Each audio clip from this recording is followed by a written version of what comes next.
Hi, everyone. Welcome back to Themis and Thoth. Grab your coffee, water, tea, whatever you're drinking, go and get that. Drop a one if you can hear me. Drop a one if you can hear me. I'm doing something in the background because I don't know how deeply I should talk about the Clay Thompson, Russell Wilson issue, um because I just realized there's no depth to it. It's just men being jealous. Like I it's fully just jealousy. Like there's nothing more to it than jealousy. So like I'm trying to figure out, sorry, I'm gonna sit on my leg. I'm trying to figure out how, like, if I should just brush over it to get to the kind of foolishness that I want to actually get to. How are you all? Welcome, everyone. Welcome, welcome, welcome. I think I'm going to do a video on Sin just did a live stream, and the lady that was shot allegedly by Diddy, she was shot, but the allegedly is whether or not Diddy did it, was on the stream. And it was such an interesting conversation. And I think that I should do a video on it, not sure, or I should just respond to it live. So I'm thinking about that. Separately, I had a great message from someone the other day, and I wanted to say I really appreciate it. So there was this young lady who is in university who reached out and said that myself, DJ, and Kilo kept her company over the Thanksgiving break, and she doesn't have a family to go home to, so she stays at uni, and that she felt like she was among friends. And this time of year for her is really depressing. So it was nice that she had someone to be there with her. Um, and I don't know, that just warmed my heart. And I don't celebrate Christmas or Thanksgiving. In theory, I celebrate, but like I don't do anything. Like I'm on my couch eating and going to the gym. And so, um, I will try to do more. I usually didn't do live stream during the holidays because I thought people were like, "Oh, girl, I'm busy. Ain't nobody got time to be listening to you, TMS. Go somewhere with that." Because I don't really go home or celebrate or anything like that. So, um, if you guys want me to, like, I will try to do more live stream, particularly next week and leading up to Christmas and New Year's. Like I'm down. Like if you guys, if it is helpful to you and useful, even if we're not talking about anything major, just coming on and talking to people and maybe even in the Discord, let me know. I did not know people like that. So I appreciate you reaching out and letting me know that, one. And two, it is my absolute pleasure to be your company.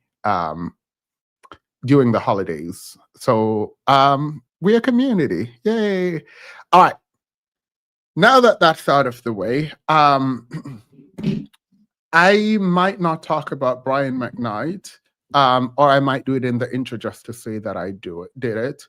Because as I was watching his son do the interview with Mark Lamont Hill, what I find, and this is no dig at Mark Lamont Hill, you all know that I adore Mark Lamont Hill, but I do find it a little bit exploitative that we engage in discourse around that family.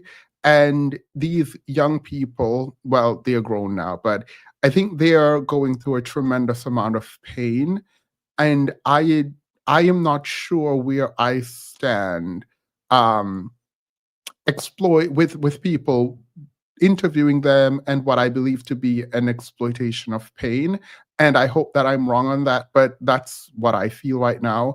And so I won't use it much in my content either because I don't know.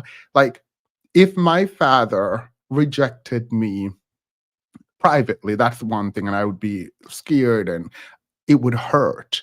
Having my brother and my dad come up and built this and built that and take care of me when I'm sick.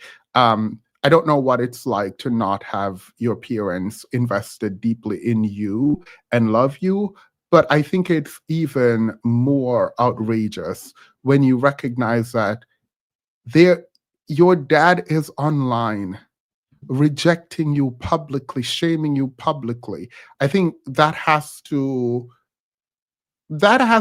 do something to the psyche that I can't understand. And when your son passed away and was allegedly asking you to tell him you love him, there is too much pain there, and there's not a good way for me to like engage with this that doesn't have me dragging someone. Somebody getting dragged. And by someone, I mean Brian McKnight. And so a lot of this, I feel a lot of sympathy and pain for the young people involved. So that's all I'm going to talk about when it comes to the Brian McKnight issues. I will go now and hit the intro. Welcome, everyone. Thank you so much for being here. I appreciate you all so very much for being here with me. We're about to go into what should I start with? Should I start with Odell Beckham? Yeah, let's start with Odell Beckham because he needs to get dragged, and I might not be dragging him for real, but know that in my heart I do want to drag him because he's out of line and out of pocket. And if you don't know what he did, I will talk about it, and then I'll talk about Russell Wilson and Clay Thomas. I know nothing about these two people outside of the women they're with. I know nothing about sports. I care nothing about sports. If it's not cricket, which I don't watch anymore, or soccer, I have no clue what's happening. But the women they're attached to, I've grown to become fans of, and um, I think we need to have a discussion about what the culture has done to Megan the Stallion and why I believe we're demonizing her and how I believe we can come back from it because even some women they don't fully understand how misogyny works and how they are operating in this kind of misogyny in their hatred for Megan the Stallion who absolutely did nothing to them. Like that is insane to me. That's done. So I'll talk about Odell Beckham Jr., who thinks that having $100,000 is not enough for someone to live on, and because we're too broke, we don't understand that people at his caliber cannot survive on 100. And then we are gonna finish with my favorite segment that I don't think I've ever done. And once upon a time, I believe that I was supposed to, I don't know, I believe that I was meant to be a teacher, a professor. Um, and so I will talk a little bit more about that later. But there's this young lady from Oklahoma who wrote an essay, a tragic essay, might I add. And we're going to review the essay. We're going to talk about it. We're going to talk about DEI. We're going to talk about affirmative action. We're going to talk about what is really happening in society and why this is such a problem, how we have completely removed any kind of rigor from the academic sphere and the complete lack of any ability for people to learn, grow, and think critically, right? And why it's important that we somehow get that back. And we are going to go in detail. That is the biggest part of this live. And so this live stream is not made for maximum viewership. It is made, at least towards the end, it is made for us to engage in what I believe to be dialectic and why it is important to have a re-emergence of critical thinking and why I think we don't have that. So that's kind of what the schedule is for tonight. I have a haphazard outline because I've been working nonstop. Skin is skinning. Thankfully, I don't have to use a face tint anymore, but I'm definitely moisturizing So I appreciate you all for all your kind words. I felt like an imposter with face tint on when y'all told me that my skin looked great, so I worked really hard to not have to do it. Tori, welcome to the membership. I don't know if this is Oz, Aahs. I appreciate you. I feel similar to that young lady. You and this community helped me so much during my time at Vendy. Oh, Vendy. Oh, you better go to that. So I went to do recruiting at Vanderbilt. I don't remember when. I went. I should have, if I knew people were there from there, I would have notified y'all so we could meet up. Happy to say that 5 years later, I'm in your top 8% of viewers, period. 0.8% of viewers. I appreciate the space you've created here on YouTube. Thank you so much. I appreciate it too. A lot of people are sending me, I think YouTube must have notified people because a lot of people were sending me that I was in their top 5 or top 2 content creators, and I don't know. I'm a little sappy. I try to be tough, but like I'm a little like I'm an emotional kind of like soft. Keela is not in here, right? I don't think Keela is in here. I'm a sweet, kind, like I just like I. There's a tough exterior, but there's a very specific kind of softness internally. So it warmed my heart to see that people were reaching out in that way. I think that essay was a setup to conservative fame. Yes, we'll talk about what I believe was happening too when we get to that essay. And we might open the panel, right? But yeah. Thank you again, Bullet Magnet. You've been a member for 30 months. I really appreciate that. You've been a member. Love Twice has been a member for 15 months. Thank you so much. um, Keela would cackle at that. I know she's period. All right. So I'm going to hit the intro. We are going to get into some conversations about Odell Beckham Jr. And why we. I'm not going to do the broad brush black wealth thing conversation, but please note it is in the background of my mind and the fact that these people are trash with money. So let's do it. Thank you all for being here. I'm going to hit the intro now and we will start our live stream.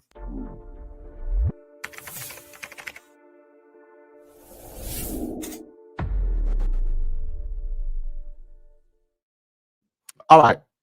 So Odell Beckham Jr., don't know nothing about this man outside of, I don't know nothing about this man.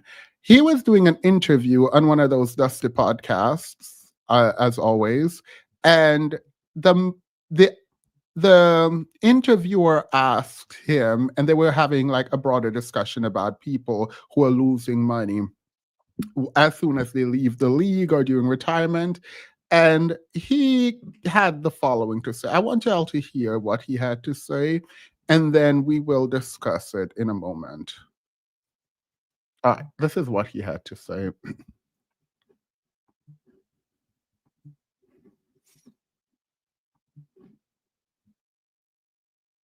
Here today, as we speak, I'm gonna be straight for the rest of my life. No question, right? I don't think everybody is in that. And when you've sacrificed your whole life to get here, and you're like, yeah, I played 10 years in the league.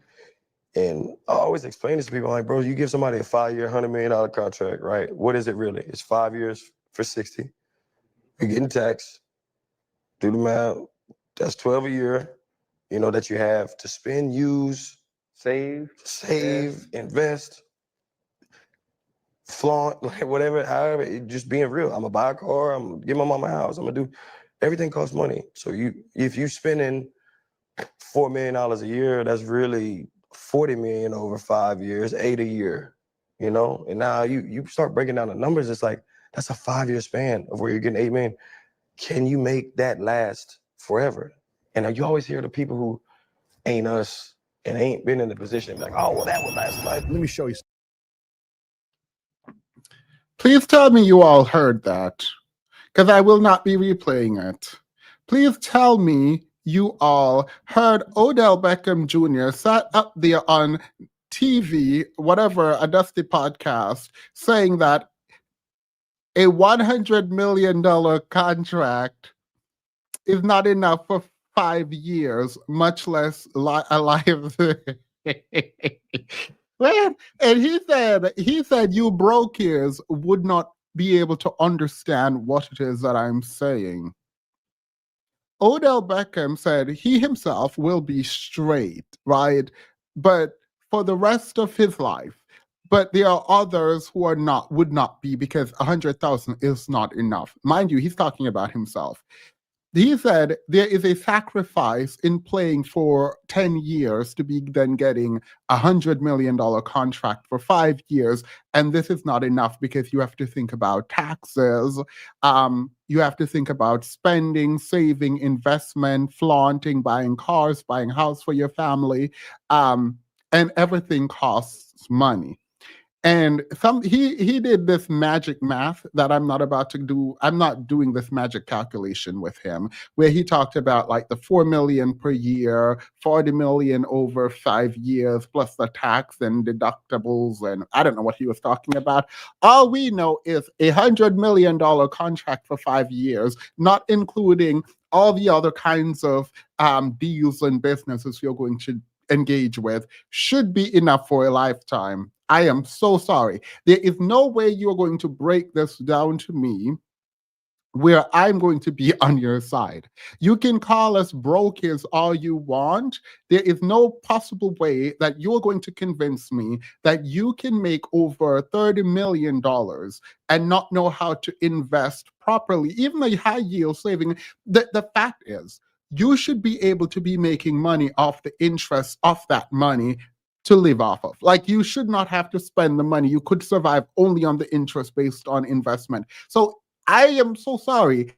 If you're broke after $100,000, you are the problem. There is no way you're going to convince me unless you say people were stealing your money. Your accountants and financial advisors were causing problems in your finances. That is the only way we're having a conversation where I have any kind of sympathy for you. Wait, Lexi, I'm not putting your comment on. And like, you know what's frustrating watching what Lexi just says, so on the problematic. But what's sad is to have these other black men on the podcast sitting there co-signing Odell that, oh, $100 million contract over 5 years is not enough. Like, they're chiming in to explain why it's not enough, and they still don't have a reason. All of them coming in to say why, and they still Demas is so broke. He kept saying 100K instead of 100 mil. I meant 100 mil. Thank you. Period. Girl, we broke out here. We well, actually, 100,000 wouldn't be like a bunch of, like, obviously, sir, but like 100 mil. You should not only should you be able to live your whole life on 100 mil, your children should be fine also. And this is what brings us back to the lack of financial literacy in the community. One, and someone was talking about, I forgot which dusty rapper was out here talking about, we should not have to learn to read. And for a while, I've been really concerned, right?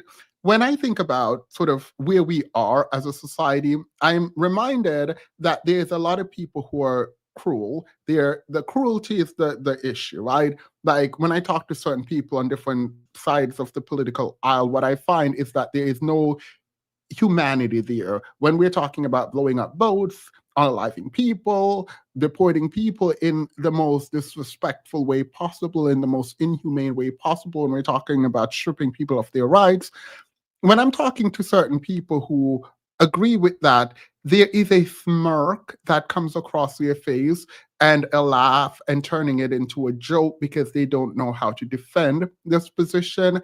And I've decided to sort of cut all of that out of my life.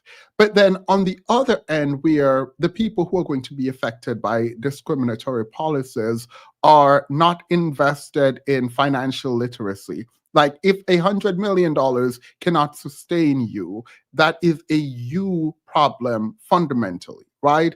And we can talk about the lack of education, the lack of access to resources, and all of that. But there is also and we should, there is also a deeply, it was Joel Santana, whether it's Joel Santana, anyway, um, for me, it makes me sad, but we'll get to the lack of financial literacy and literacy generally at the end of the stream. So I don't want to talk too much on that. Um, you look so bad now. How long did it take him to memorize that math script? You can tell he was waiting to throw that at us so we can say, wow, he's so smart. Yeah, no, I just blocked him. As soon as you say you can survive on 100 million, or there are people who can survive on 100 million, I'm going to shut down emotionally, mentally, physically. I'm just going to shut down. Nothing you say after that is going to register, because now we have a problem, because now we have to talk about how idiotic this all is. Right. So that's that on that. We'll move on because I don't want to stand on a point that's kind of useless. And I don't believe anyone in this chat would agree with that sentiment. My problem with the sentiment is that there were people on the podcast that he was talking to that were agreeing and chiming in with him. And I'm just very confused as to why that was a thing. All right, out of the way. Let's move quickly because we need to get to this paper. I'm trying to figure out how to introduce this. I am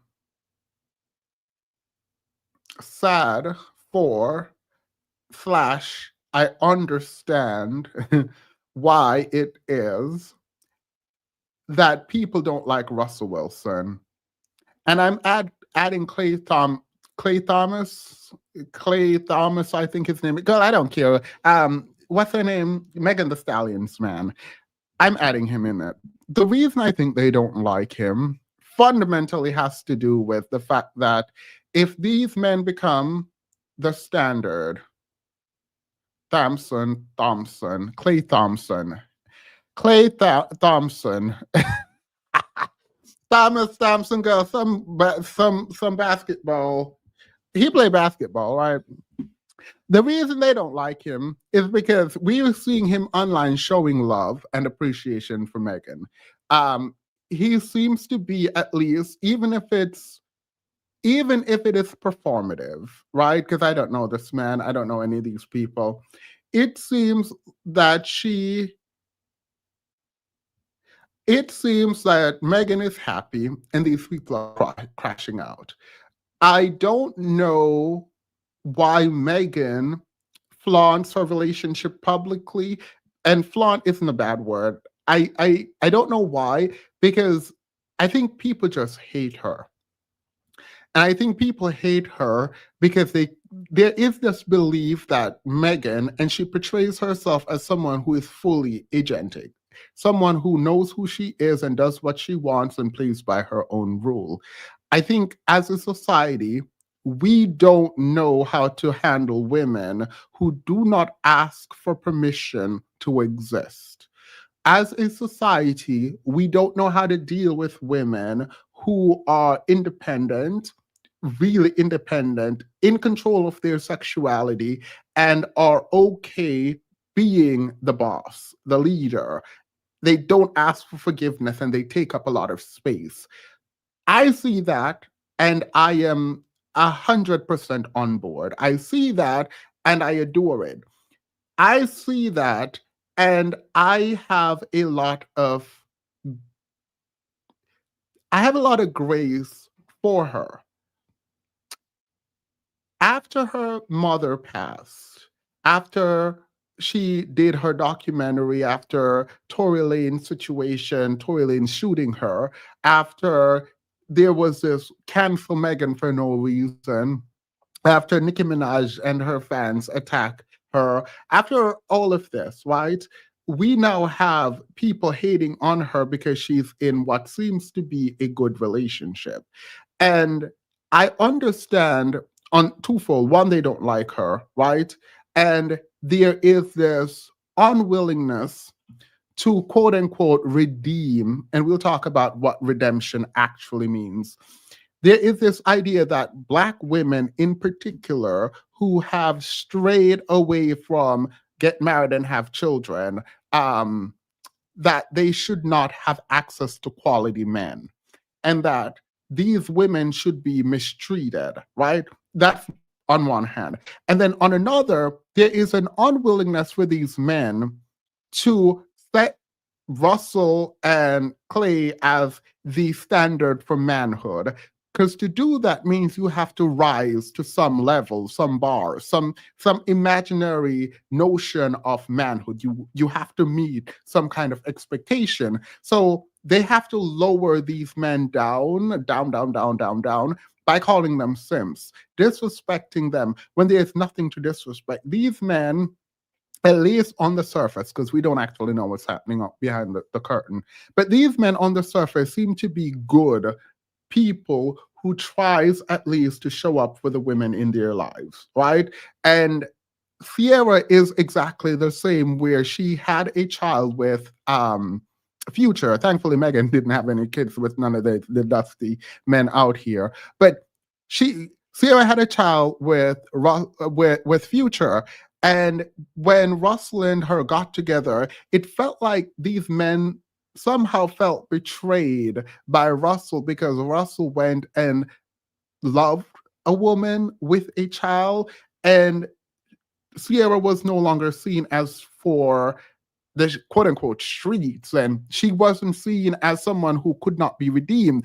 And it feels almost like they're saying, we don't want Black women to get any ideas about how they can move beyond their past. That if you make a mistake as a Black woman, that you will be defined forever by your mistake. And so it seems this is what they want, right?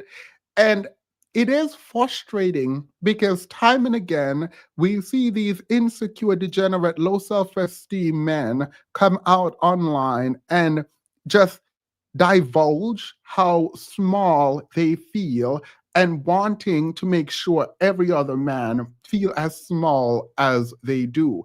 And for me, this is very interesting. It's strange, but it also makes sense that more men would be in solidarity with the degenerates. Because if you're in community with the degenerates, at least on the internet, you send a message that any man will do. A man with the bare minimum will do for a woman. Because if you don't side with the degenerates as a man and you side with the Russell Wilsons of the world, you are raising the standards for manhood. And even though that is good for the community, for each individual man, it would also be good, but they don't want to do that work, right? These men like to tell you that if you have $100,000, them, if a man has $100,000, that should be enough. If a man says, I am quote unquote babysitting my children, that should be enough. If a man is married to you, even if he's cheating, but if he comes home at night, that should be enough. They're giving you the bare minimum and hoping that you're okay with that, completely ignoring that the world has completely shifted in a way where women are no longer dependent on men, right? And so men don't get to run amok. They are, but it's going to take some time for women to catch up to the fact that you don't actually need these men. You do not. What you do need is self respect and self love and the ability to walk away from men as soon as they make mistakes that are against your moral code. That's what is happening, right? And so the disconnect where women are growing economically, academically, socially, morally, all of that, the things, women are growing in that way. Men are trying to pull women back, but they're not addressing these women directly. They're addressing these men right? And they're telling men not to improve, not to be better, not to show up as human beings with compassion, because to do that is to make the bar that is in hell rise up a little bit.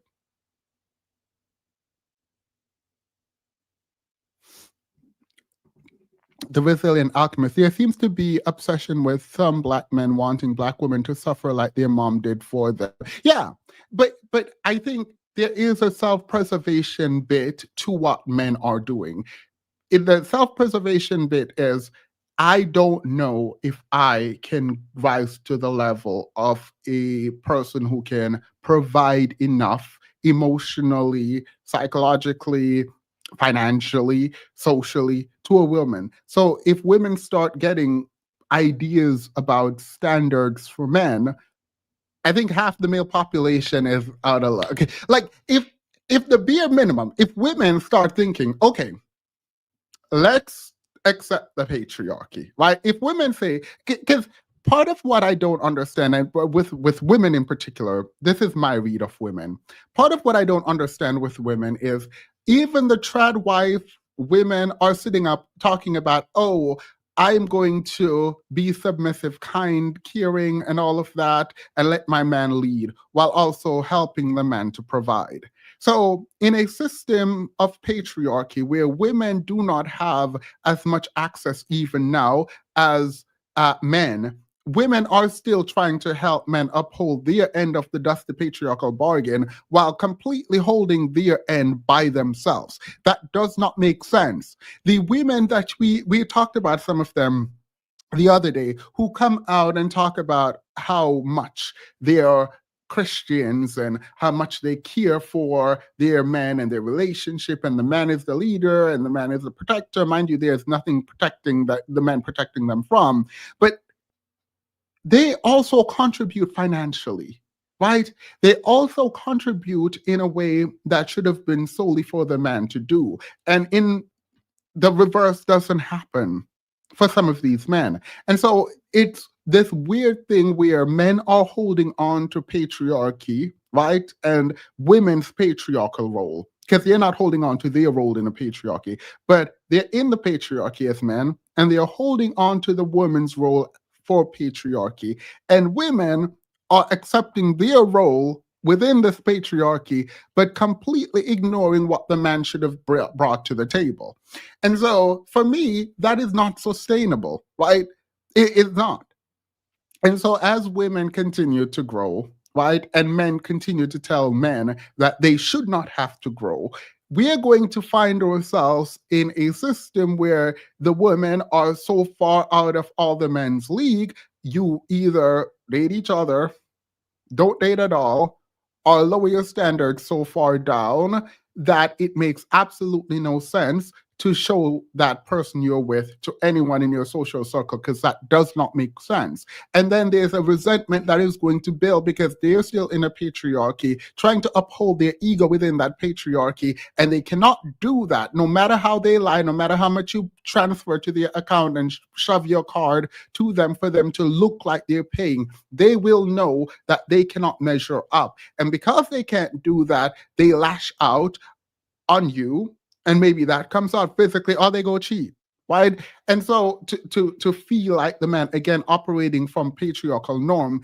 it does not make sense for women to be deconstructing patriarchy on their own while men are upholding patriarchy. So you are deconstructing the man's role in a patriarchy to provide 100%. You are deconstructing that, but he is not deconstructing your role. And so you all are both in a position where you are being exploited 3 times over. You are being exploited because you were always being exploited. Even when the man upheld his end of the patriarchal bargain, you were being exploited. Being the helper is not equal. And when we get to this essay, we're going to have a broader conversation, because I'm tired of my fellow Christians lying, talking about, oh, differences created in the Bible does not mean you were made less than and you should feel less than a man. No, you should feel less than a man biblically. And that's the problem. That is one of my biggest problem with Christianity, actually. And when you say you were created second to be the helper from the rib of a man, you have reduced yourself. And the fact that we're sitting around playing these semantic games, like the whole reason biblically, right? The Lord looked around and said, oh, man should not be alone. He's alone. I'm going to create woman to be his helper. That premise alone diminishes you as a human being. Point blank, period. There is no way around it. Any Christian lying to you, telling you anything different is not that's not true. There is no reading of that.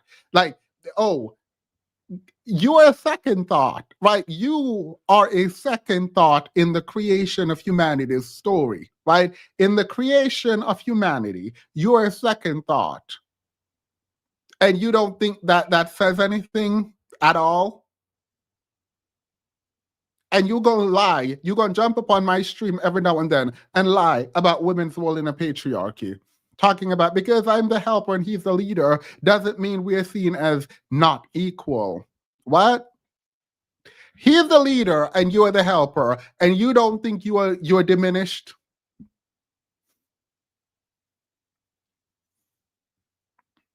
I agree with thank you. But Themis, I have listened to all the biblical not all, that's not true. I've listened to a lot of biblical scholars that you all sent me that made the argument that difference does not create a hierarchy in the Bible. They're lying. They have to completely ignore the Bible or go outside of the Bible.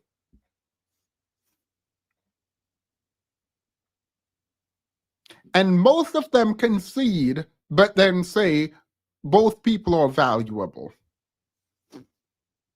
Jade, by the way, if you're a Christian, here you go. We can take a moment. Because you're a Christian, right? I'm assuming you're a Christian. I am hopeful that you can explain how women aren't less than men biblically. Here you go. There you go. Because if you say, I don't know how to explain it, but scholars know how to explain it, then you are in a system where you yourself see yourself as less than men, but you think someone else can explain how you are not less than a man, but you don't know how to explain it. If you can't come up and explain it, again, what you're saying is you cannot argue that you are not less than a man, but some other man can explain to you why you are not less than a man. I've never understood how women just accept Christianity. Like, as a Christian, I've never understood how women just accept Christianity. Were women not a second thought? And there's also an issue, right? There's also an issue about all knowing, creating man, and then realizing men are alone, and then decided after seeing men being alone to create women so men aren't alone. That kind of sequence of events probably shouldn't have happened, particularly from an all-powerful, all-knowing God. This is, again, me deconstructing my own religion, so take it with a grain of salt. I look forward to being someone explaining to me how women are equal biblically. I look forward to that. Okay, that's not true. And the thing is, you all know it's not true. That's the part that I don't like. I don't like the fact that we are just sitting up here lying. Rihanna is the same way. Megan is not light skinned. Yeah, I'm not getting into the light skin, dark skin convo ever again, because the way I got dragged, I refuse to get dragged again. Hey, Finn, by the way, I saw that your new channel got monetized. Congrats on that. Welcome back to YouTube.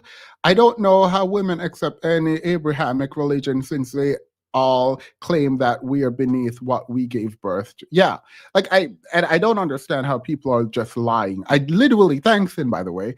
I don't understand how people are just up here lying. That's insane to me. Hey, Orange Pill Nurse, I haven't seen you in a while. Welcome back. Hey, Themis, I wish you were that Oklahoma you girls professor. I could only imagine what you would comment on her paper along with an F score. Oh, you don't have to wonder. You do not have to wonder. I'm about to go over that. I'm about to go over that. Thank you, Orange Pill. I'm about to go over it in 2 minutes. So here's two men, random men on TikTok, and their response to Clay, and their response to Clay and what's his face? Russell Wilson. Let's do it.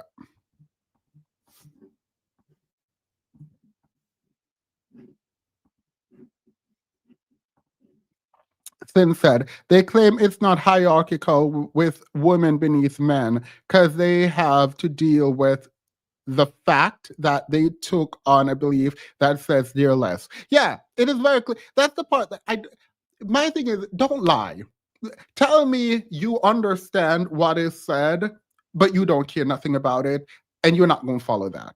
Because I will straight up tell you, I think I'm different. I will own that I'm different in that even my worst flaws, I don't hide them from myself. I will own them, say them out loud, and move on or change it. I do not like people pretending that what is the truth is not the truth. Like, just say, this is bad, but I accept it. Don't sit up there and play in my. I don't like people trying to play in my face. Thanks. I don't like people trying to play in my face. Just because I love your analysis and breakdown of social topics, don't spread it all in one place. Don't.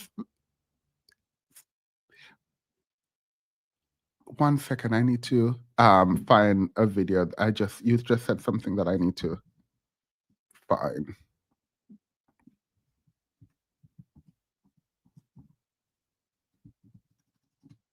I think he's meant spend, by the way, but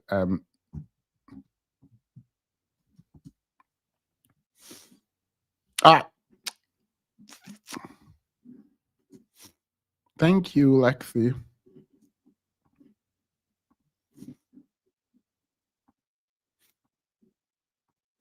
Boy, that nigga Clay Thompson look like the type of nigga be glad to save a hoe. That nigga don't care how many dicks you ate. That nigga just happy to be here. He just happy to have a bad bitch. He really be them light-skinned niggas. Look at Steph Curry, his ass the same way. Just happy to save a hoe. Aisha Curry said herself, she ain't never been a wife type. Steph just wiped that shit right the fuck up.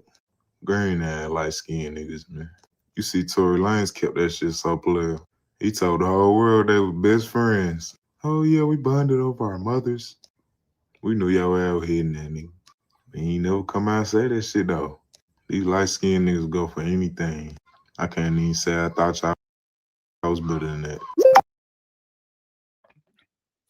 Now, I would ask what y'all thought when you heard that, when you saw this on your screen. But like, I don't, like, there's nothing good that I can say, and I'm refraining from being the person who does this. But it is interesting. Like, as soon as he started talking, I knew, like, enunciation to what.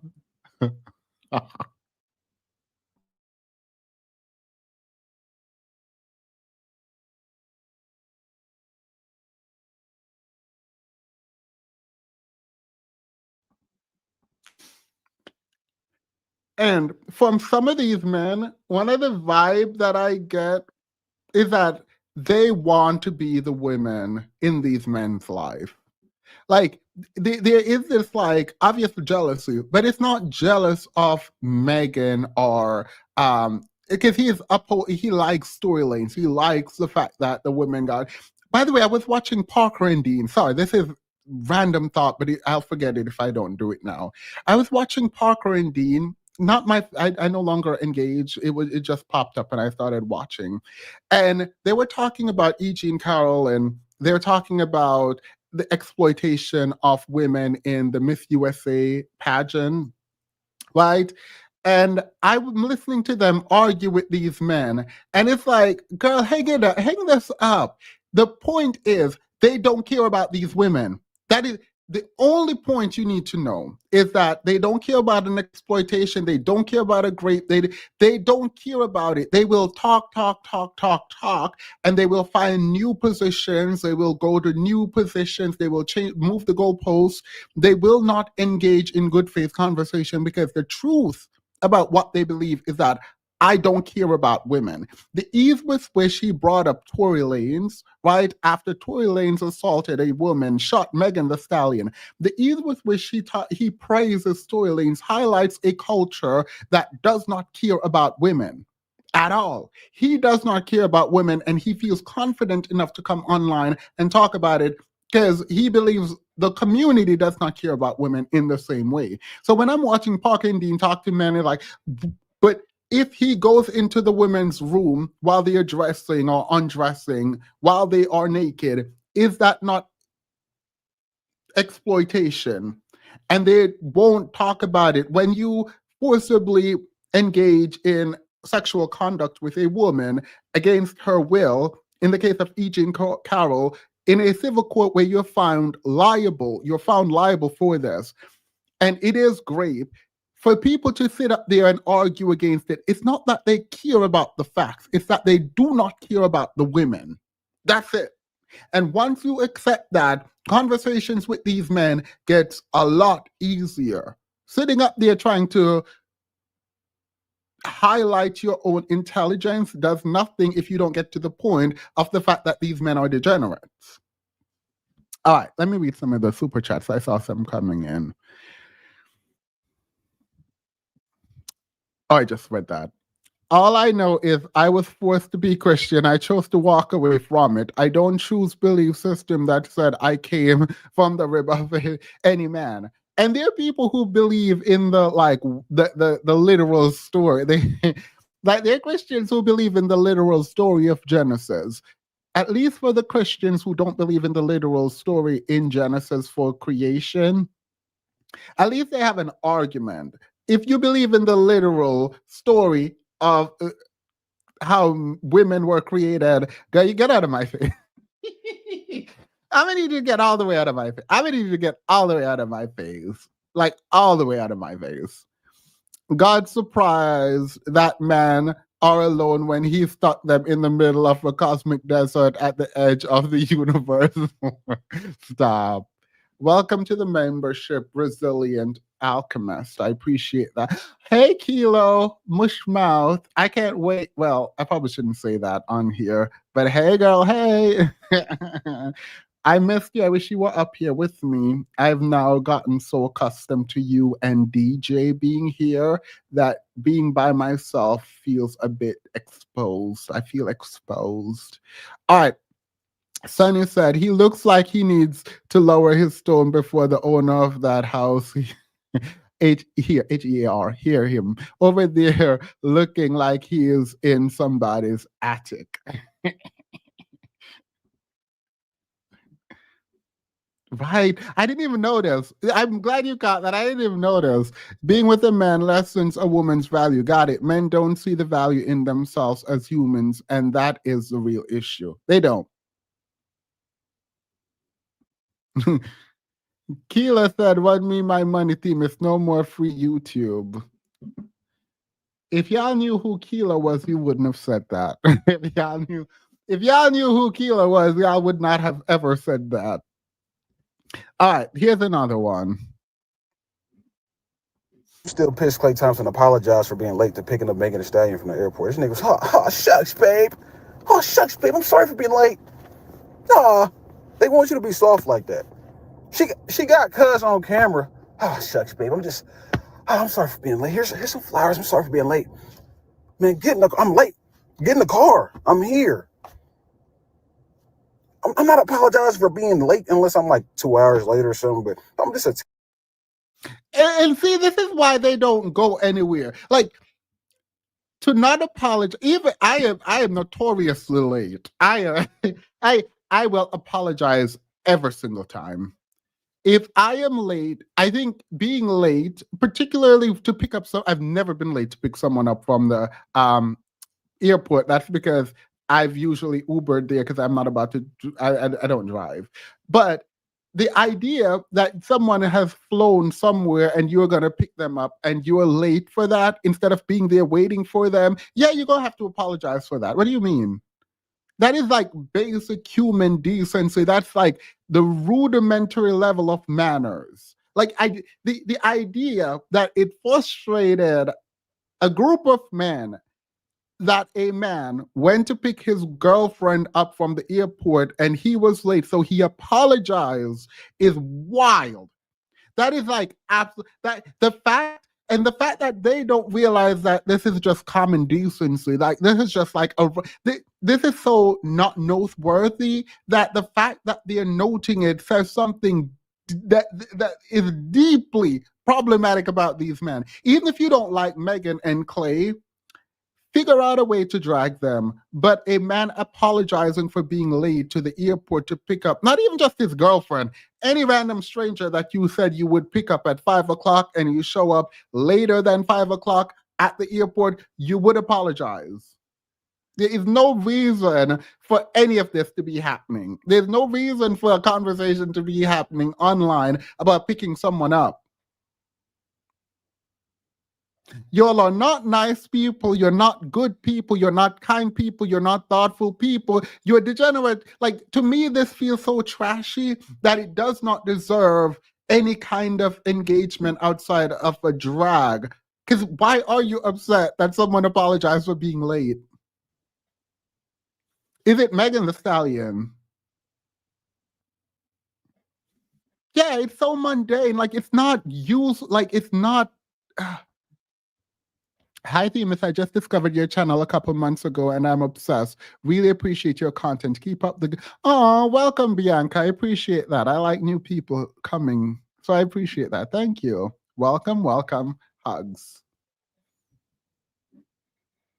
And yeah, gee, I wonder why they're so lonely. The fact that you are crashing out online because someone apologized for being late is absolutely diabolical and insane.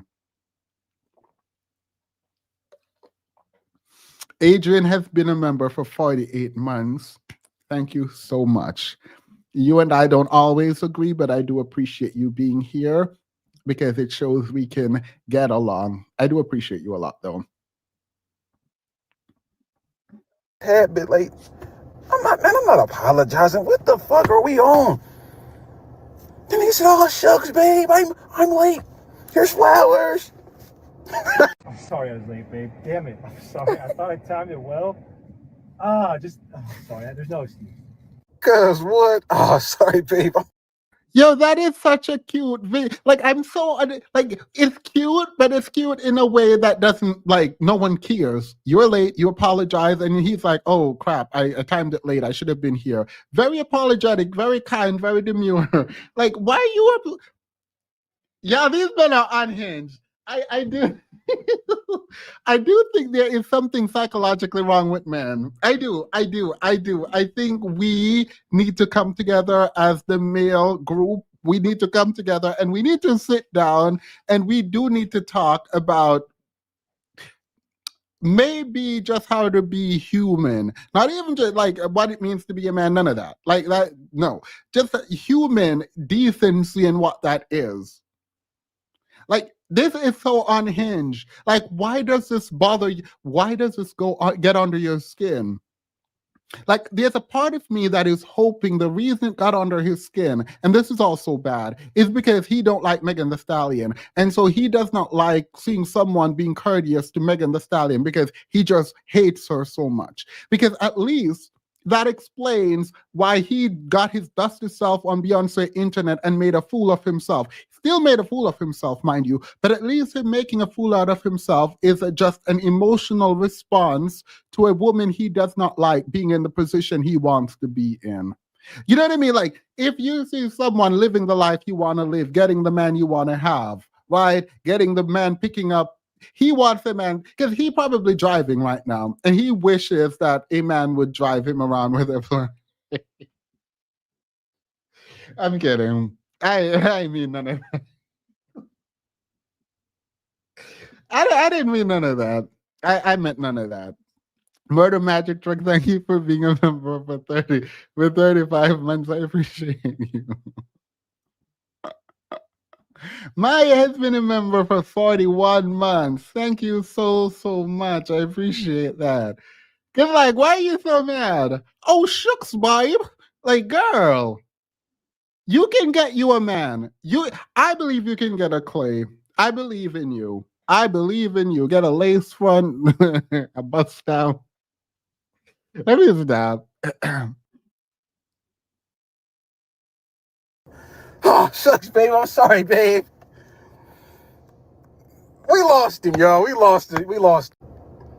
She got him whipped right around her finger, boy. It's over for him. And then he missing hella shots and shit, fucking up niggas' part leg. Okay, that got nothing to do with Megan. If he can't play basketball, that sounds like a him problem and not a Megan problem. Get out of my face. All right. So, oh, I did that on time. I'm so good. Under 1 hour. All right. So now we're going to get into a part of the live stream that is going to be slightly uncomfortable for people. I realize that there's 430 people here. I appreciate you all so, so much. I'm going to move on because I think these men are just degenerates. I think what this highlights is that these men don't know what common decency is. And if you don't know what that is, then I don't know how you connect with a woman or anyone. I don't know how you build a relationship. I don't know how you show love and care for anyone. So a man like this showing up the way that they do should not have access to anyone, not a friend, not a girlfriend, not a family member. You have not learned the requisite social requirement to engage in social relationships, be they platonic or otherwise. Like you should, I'm not saying you should be ostracized, but you should not have access to people who have any kind of decency or care or pride, right? Any kind of morale. Because what happens with people like this who thinks that apologizing for inconveniencing other people, if you don't feel a need to apologize and care for the people around you, you don't deserve people around you to care for you. You know what I mean? I think this kind of reciprocity in the negative should exist. You don't do this, you don't get it done for you. Point blank, period. It's a dog eat dog world. Anywho, we're going to get to this young lady. We we're going to get to this young lady who wrote an essay and got a 0. What's her name again? Samantha. Is her name Samantha? Girl, I'm gonna call her Kate. I'm gonna call her Kate. Let me pull up my outline.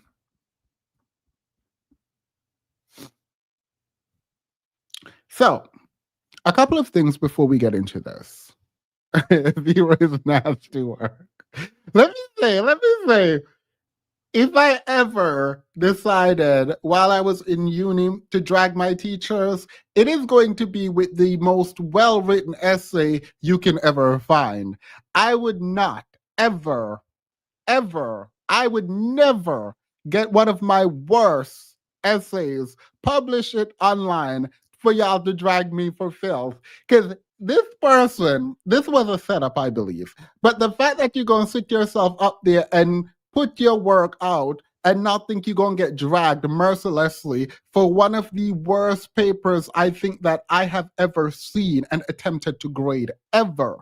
And I absolutely adore grading papers. I love teaching. I think I should have been a professor. I think that was like, if there is a job that you are most gifted in and drawn to, and it feels like you're moving downstream and not swimming against the current, I think that's teaching for me. I do. I think that if you were born to work and you had to pick a job, I would probably be a teacher.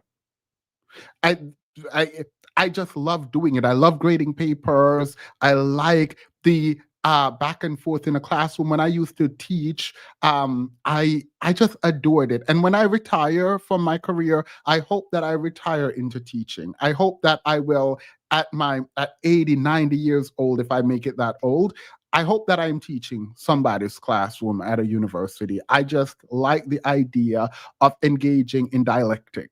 I like the idea of questioning. I like the idea of rigor, academic rigor. I like challenging myself. I like challenging other people. Love it. Down. All right. These the men who moms, wives, grandmas, and girlfriend issue apologies and mend fences behind their behavior, so they never have to learn human decency. Yeah. Agreed. Hey, Brianna, I could totally see you as a professor. I appreciate that. You like those? No. Not no. I could never teach high school or below. I'm teaching uni. Point blank. Period. You're paying to come to the class, so I don't want to track you down. Themis, it has to be a setup. She is part of a sorority and needs to maintain a GPA. She is pre-med student and has taken higher level classes before. Not only that, the trash way that paper was written, who her mom is, Rush Limbaugh was her mom's mentor. Her mom was a defender of the January 6ers for the Capitol, right? And she is a conservative voice. She was on the city council. This is not just something that happened out of the blue. And I think that context is important.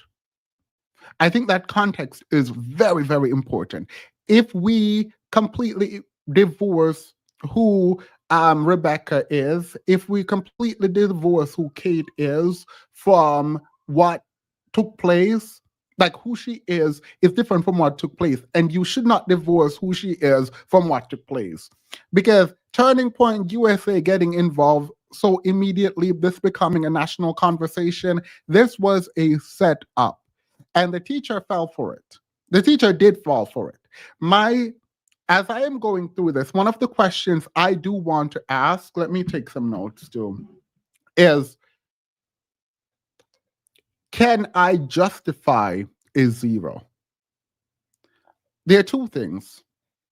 I would not have given her zero for that essay. She would have failed, right? Initially.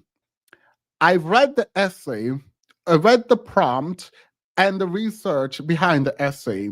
And after reading both, I can justify giving her a zero. When I read the essay by itself, I could not justify giving her a zero.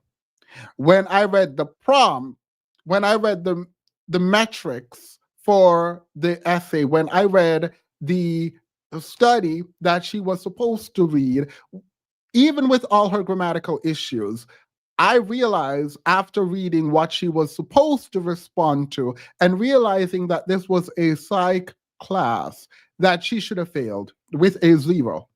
Now, I probably wouldn't have given her a zero just out of principle because you turned in words on a paper. So I would have given her under a 5. So if I give you under a 5, you can get a zero. You would not get the paper was marked out of 25, and there was no possible way on God's green earth that Blue Ivy created internet in that you were about to get anywhere over a 5 out of 25. Zero way. So if you guys don't know who I'm talking about, I was going through some stuff and I wanted to make it easy for you. Let me know if you guys can read this. If you can't, I am so sorry. All right. So I clipped up the news article because we don't have time to read all of the news article. Ain't nobody got time. So I clipped it up. I apologize if people don't like it clipped up. But so OU instructor on leave after essay citing Bible draws scrutiny. What to know? So a University of Oklahoma graduate instructor is on administrative leave after a student filed a complaint saying the grade she received on an essay where she cited the Bible was a violation of her rights. Which rights, girl? I don't know, right? I think it is a standard response. I noted this here, so let me tell you what I'm saying. I think it is a standard response where there is an administrative investigation into misconduct by a professor that the professor would be put on leave. I don't have a problem with the teacher being put on leave once. I don't know if they're getting paid, if they're a teacher's assistant for their degree that they're getting because they're a grad student. Not sure the full context of that, but hopefully they're getting paid. It is what it is. Whatever. I'll care if that person gets fired, right? She received 0 points out of 25 on the essay. The instructor said Fulnecki failed to use empirical evidence and called parts of her essay offensive. Fulnecki eventually filed a formal discrimination complaint with the university along with a grade appeal. She also contacted Governor Stitt. And this is what the governor had to say, because we're in Oklahoma. Oklahoma is like ranked somewhere in the bottom when for educational outcomes across the board, right? So I'm not saying this as a way to disparage. It's ranked at the bottom. It is what it is. Take it how you take it. Louisiana is down there too. The governor responded. Let me no. I'm not just gonna say that. Let's do this. I'm not gonna just say that. The No Child Left Behind policy created a domino effect of low intellect that have permeated in a way that is frustrating, like cheese. And when Obama came in and tried to give states back the ability to grade the way they usually grade, to give them back discretion in how they grade, the southern states decided we care nothing about that. The southern states and the Republican states in particular decided to stick very closely to the No Child Left Behind policy. Not to, right?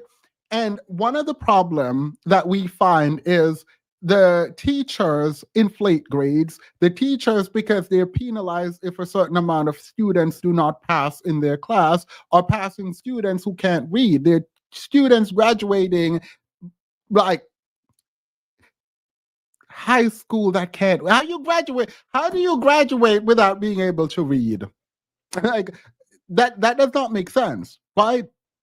And so for me, part of why I have such a, let me make this big again.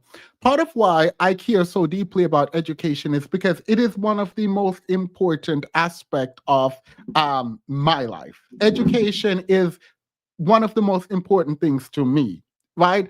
And I know that I usually argue for education from a utilitarian perspective, where I'm making some dusty argument about, oh, education leads to upwards mobility. That is true.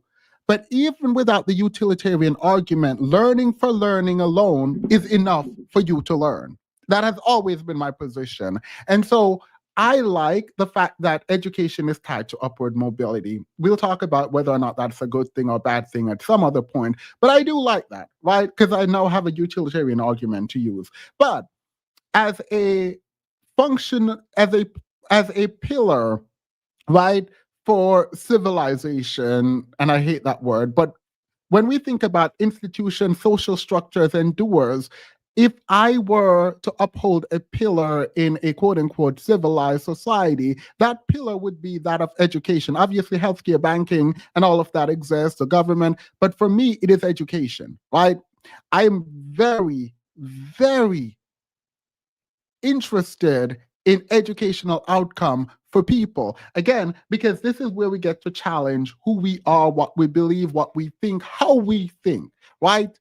I think that it is humbling when you think you know something, when you go into a classroom and you engage with people who are smarter than you, and you are humbled and you build confidence because you learn that you don't know everything, but you do have the tools to go out and figure out more. So while you can never learn everything in the world and you don't know everything in the world, you develop a system by which you can analyze and learn some things, even if not everything. I think that is humbling. I think that's confidence building. And I think that is important for society. I think we need to push our kids more in the realm of education. I think there needs to be more emphasis on learning for learning's sake. I think there needs to be more emphasis on engaging in academic rigor in a way that challenges our beliefs generally, right?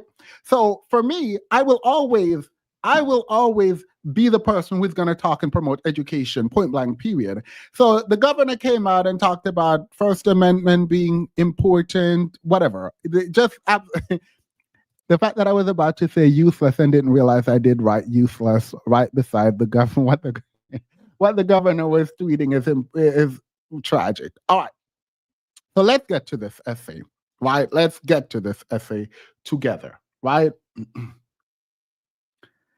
This is the rubric.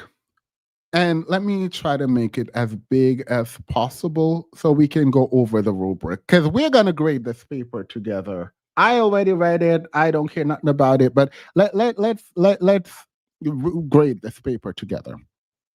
All right. You must write a 650 word essay, right? It's a reaction paper, so it's not the most rigorous form of essay that you will get in uni, right? This is a simple reaction. It is not that rigorous. I don't expect a bunch of citation. I don't expect it to be like the creme de la creme of academic writing. So some of the things that we need to look for in the paper is a discussion of why you feel the topic is important and worthy of studying, an application of the study or result to your own experience, an application of the study or result to observations about other behaviors, linking the objectives or finding from the assigned article to other domains of development or other findings that we read about or discuss in class. A suggestion for further studies or experiments that might help researchers better understand the topics being studied. Alternative interpretation of the researcher's findings, a discussion of how development in this domain might proceed differently at other developmental stage. Your own thoughts about how development proceeds in the domain being research in the article, right? So there is a list of things that the teacher is looking for, right? I'm sitting here and I'm like, oh, okay, cool. Now let's look at what the grade is going to be. The grade is the writing clearly tying what the person is talking about to the article, right? Is there a clear link between the assigned article? Can the reader assess whether the student has read the assigned article? One. Two, and that's 10 points. Two, does the paper provide a reaction or reflection, discussion of some aspect of the article rather than a summary? And then the last one for 5 points, are the main ideas and thoughts organized into a coherent discussion? Is the writing clear enough to follow without multiple rereads? Let's get into it. We're going to come back to this rubric in a minute, but we have to get into this. I got an A in con law. Oh, congrats, period. You ate that up. I loved con law, by the way. Her right to an A on a nonsensical paper with zero source cited, a flimsy thesis, and a poorly executed arguments was clearly violated. I appreciate that and congrats. I love that. So we have a bunch of writers, right? So if you try to go pull up the article that this person was supposed to read, the class was supposed to read, what you will find is that it's behind a paywall. Now, I'm not going to read the full article on here because it was behind a paywall and I don't want to infringe on someone's intellectual property. But what I did do is I went to my uni, got the paper from the library because I'm not about to pay for it. The university, I still have my email, got it, and I'm doing a kind of summary. Now, this is important. What we are going to be doing right now is go through the article. And the article is a study, so I don't know why they use article instead of a study. And what the student is supposed to do is engage with the study. You now have the You now have the burden in this chat of deciding whether or not the student actually engaged with the article in any meaningful way. Right? So let's look at what was done. You don't have to read it. I'm not planning to read it. But because I already read it and I'm doing a summary, so I'm not planning to read it on here. The relationships among gender typical peer relations and the mental health during early adolescence, right? So this is what the article is about. Now, the sample was pretty easy to figure out. It was 164 students who were in the sixth grade, 11-year-old ish. I already found a problem, and the problem is going to be with generalizability. I already wrote down my generalizability issue.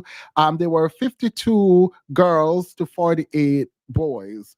78% of the participants were white, 15% were African American, and 7% were other. There's, again, a generalizability problem here. I see why they probably said article instead of study in reference to this paper. So the measure, they were trying to figure out if children in the sixth grade who were perceived by others and who also perceive themselves as gender atypical in some way, right? This has nothing to do with trans. Let me be very clear again. Let me come on the screen big to say this. This has nothing to do with trans.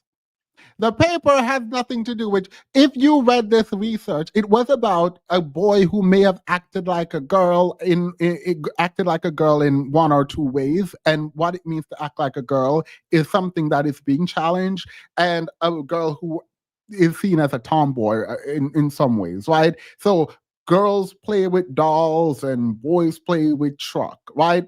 This has not. Everything has got to. This has nothing to do with the paper.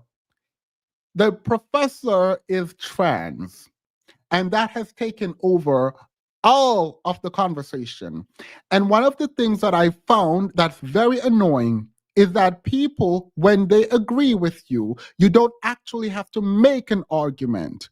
They will just agree with your conclusion, completely ignoring the causal mechanism for getting to the conclusion. You and I might have the same conclusion, but we might predicate that conclusion on a completely different causal mechanism. I want to understand your cause. I want to understand how you got to the conclusion that I got to, and we might actually have a problem in that process. You don't get to just completely ignore the fact that this is a terribly written paper because you like the fact that they were shouting out Jesus. Because you don't like the trans people, quote unquote, you don't get to say the paper is good. The paper is trash. I'm saying that up front. This is my opinion. You can differ. I'll drop the link for you to come up here and drag me. But the paper is not good. Because you agree with someone does not mean you shut off your critical thinking.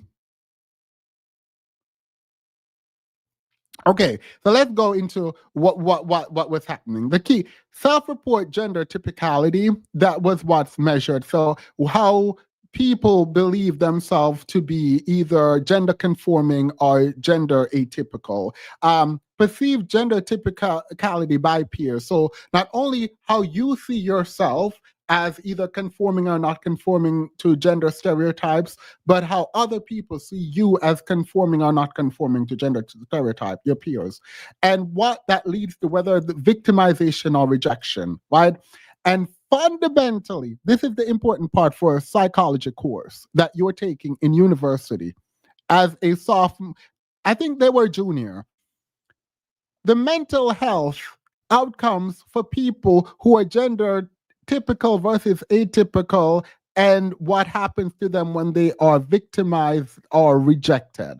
That's what, if your paper does not talk about the mental health of those people who are being rejected or victimized because of being able to or unwilling to conform to gender stereotypes, it doesn't do the work. And so let's quickly go to findings before we get to the paper. So what are the findings? The paper, the article that the students were supposed to read said, Both boys and girls who felt less gender typical experienced more victimization and more rejection from their peers. Kids in the same age also rated less gender typical children as less socially preferred, right? Now, there is this part where they talk about the boys are disproportionately ostracized or rejected than girls when they don't perform gender in the ways that boys are supposed to perform gender. Okay, so we get that, right? Overall patterns were largely similar across gender, but boys felt pressure to conform was more strongly linked to depression and anxiety, right? And then the conclusion. Here's the conclusion, girl. Feeling and being seen as gender atypical is a risk factor for both poor peer relations and internalizing problems in early adolescence. Peer difficulties explain part, but not all, of the mental health risk. Intervention should target peer context and gender rigidity norms. I If you're writing a paper on this, again, if you are writing a paper responding to this, you in a psych class, you're going to have to talk about mental health outcomes. You don't have to agree that people should do or not do this, but you are going to have to talk about mental health.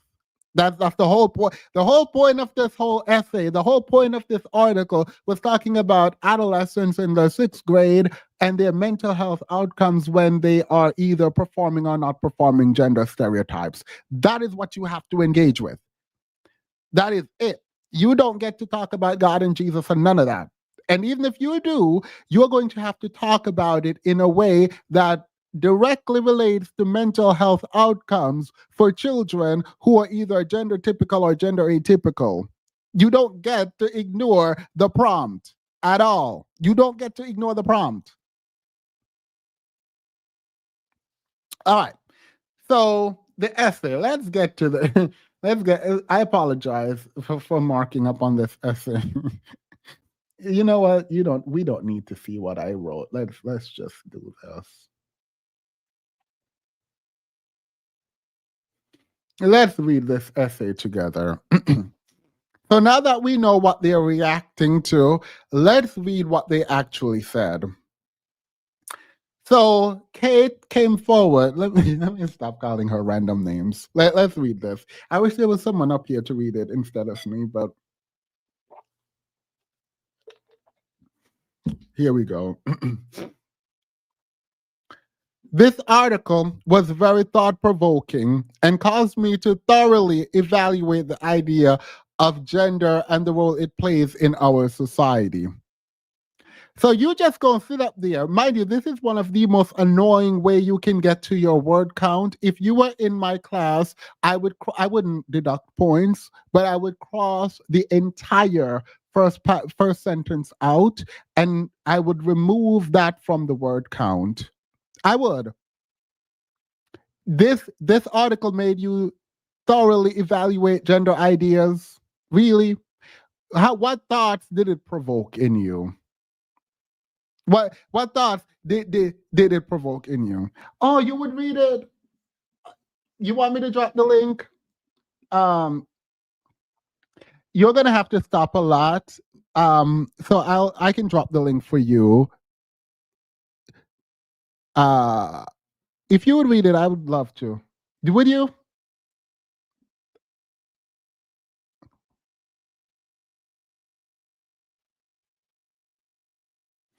Should. All right, you're not responding, so I'm just gonna continue.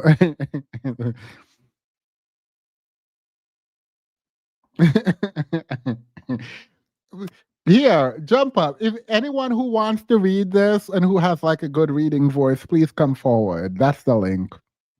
That's the link. It's going to be annoying, and I apologize that it is going to be annoying because I'm going to pause you a lot. But here, you don't have to come on camera. No, you don't have to come on camera. But if you can't read, if you can't,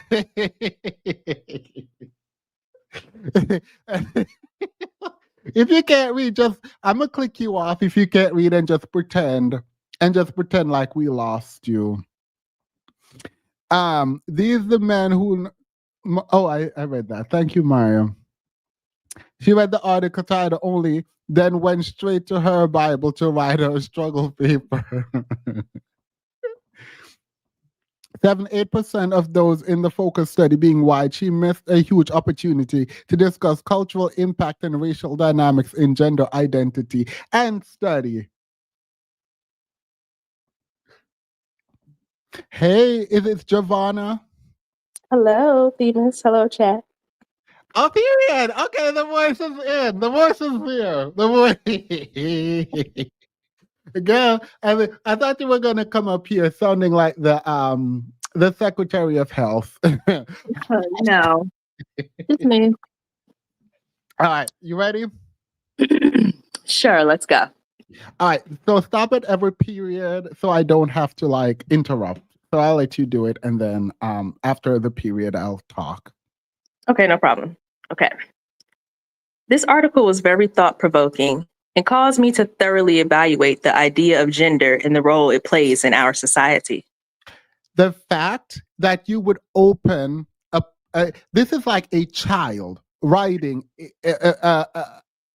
I can't even call this an essay. Writing where it's like, oh, let me add as much fluff in the beginning as possible. This is not a part of the essay. I would not count this in your word count. I'm removing it. What thoughts did it provoke? And also, it made you thoroughly evaluate the ideas of gender. I don't believe you. So that's the first thing, right? So immediately you're under the word count because I'm removing that entire sentence. Go ahead. The article discussed peers using teasing as a way to enforce gender norms. Go ahead. I do not necessarily see this as a problem. God made male. I do not necessarily see teasing, essentially bullying people, because in the article, we're talking about people who are ostracized, victimized, in the 6th grade because of their peers, because they did not conform. So this girl is saying she does not see anything wrong with teasing people for not conforming to gender norms. Mind you, she's about to end this by saying she is against teasing. She's going to directly contradict the statement immediately. These are the Christians, by the way. And she is a junior in university. This is a junior level, right? When people talk about DEI and affirmative action, what they're doing is saying Black people. That is what they're broadcasting. Because the fact that the people who are against DEI and affirmative action, because people who are unqualified are getting positions, are the ones defending this, tells you everything you need to know. I could forgive this and give you a F, but like a 43% if you are a freshman, and then sit with you and explain how to write an essay. But I'm not about to do that when you are a junior in university. That's not going to happen. And no, it's not because I'm opposed to what is being said in the article, which I am. It is because this person did not care to write an essay. So people are like, oh my God, this is a setup. It is a setup, but why would you sit up here online and publish this essay for everyone to read as if it's some kind of work that is useful? Anywho, that's all I got. Continue. I do not necessarily see this as a problem. God made male and female and made us differently from each other on purpose and for a purpose. Redundant, useless. What does that mean? Yes, I get that we all say God made us for a purpose, but completely meaningless. You have not answered the prompt about mental health in adolescence. For people who are rejected from peers because they do not act in a gender typical way. You have not addressed the prompt. The prompt is about the mental health of these people being ostracized and what we should do about that or not do about that. That's what we're talking about. Continue. God is very intentional with what he makes, and I believe trying to change that would only do more harm. God is very intentional with what he makes, right? God made us for a purpose. And God made us for a purpose. And God made us with a purpose. God is also very. Why are you repeating the same thing over and over and over again? This is not how you get to a word count. How do you sit up there and say, God made us differently from each other, and the grammar is just so trash? From each other on purpose and for a purpose. God is very intentional with what he makes, and I believe he's trying to change. You're just repeating yourself, and you're pissing me off because I would see through this immediately about you trying to get to the word count. Sorry, go ahead. Gender roles and tendencies should not be considered stereotypes. I don't think she knows what a stereotype is. What do you mean it shouldn't be considered? I think she thinks stereotypes are necessarily bad. I think that's why she's gender roles are like, what do you mean? When you act in a stereotypical way, it is because this is what we've prescribed a certain group to act, and you acting that way is you conforming to a stereotype. What do you mean? It's not necessarily a bad thing. Go ahead. Women naturally want to do womanly things because God created Wait, us. sorry. What does that mean? What does that mean? What does that mean? Women want to do womanly things. So we just gonna ignore the circular argument there. We just gonna ignore the circular argument there. Mind you, the prompt is about adolescence, right? The prompt is about 11-year-old children. The prompt is about 11-year-old children. When they're not acting in a gender typical way, they are being rejected and victimized, and thus they have poor mental health outcomes. That's what you are supposed to be addressing. You're almost done with paragraph 1, and you have not addressed the prompt. Yes, she should get a 0, actually. Again, I would not give her a 0. I would give her probably a 4 out of 25. I'll explain that later. But because you're under a 5, you can get a 0. This is highly disrespectful, not to the teacher and her identity, not to the people involved. I don't care nothing about that right now. The substance, this is disrespectful. For you to turn this in to me as your essay is highly disrespectful. Go ahead. The same goes for men. God created men in the image of his courage and strength, and he created women in the image of his beauty. So are men not beautiful? Have you seen them K-pop girlies? And by girlies, I do mean the men. Have you seen the K-pop? And so are men not graceful? Are men not kind?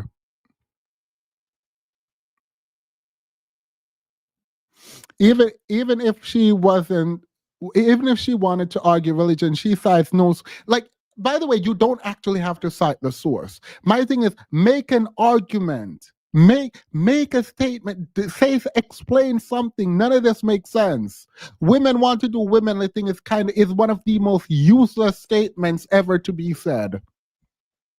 Women want to do womanly things, men want to do manly things. Okay, girl, cool. What are you talking about? If you don't get out of my, again, you're a junior at a university. We're talking about dialectic here. We're talking about engaging in explanation of ideas. Even if this is not a serious paper because it is a reaction to a piece, this is so useless. Not even her own Bible verse or theology scholar reviews. Thesis basic AF. Agreed. Actually. Murder says she went to the. No. Go ahead. He intentionally created women differently than men, and we should live our lives with that in mind.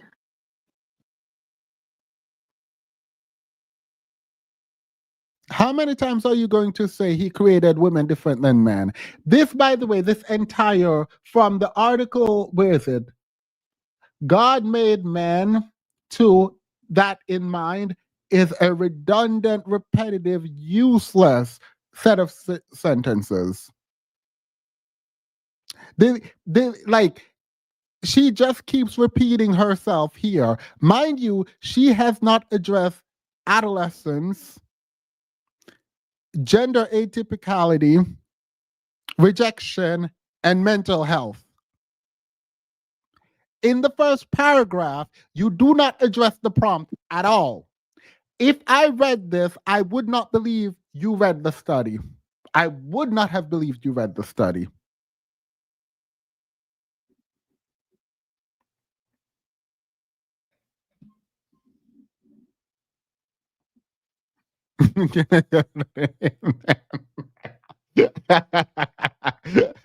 And they read like those we see on the manosphere. Go ahead. It is frustrating to me when I read articles like this and discussion posts from my classmates of so many people trying to conform to the same mundane opinion so they do not step on people's toes. Again, she's trying to signal that she read the article. She did. There is nothing thus far to indicate this girl has read this article. There's zero things. There's zero things. It's frustrating to me when I read article. The only time we think she read the article is when she said it's frustrating when she read the article and when she said the article was very thought-provoking. There is nothing else that she has provided here that illustrate that she has read this article. Zero things. She can call it mundane all she wants, people's opinion, but she has not provided any substance at all.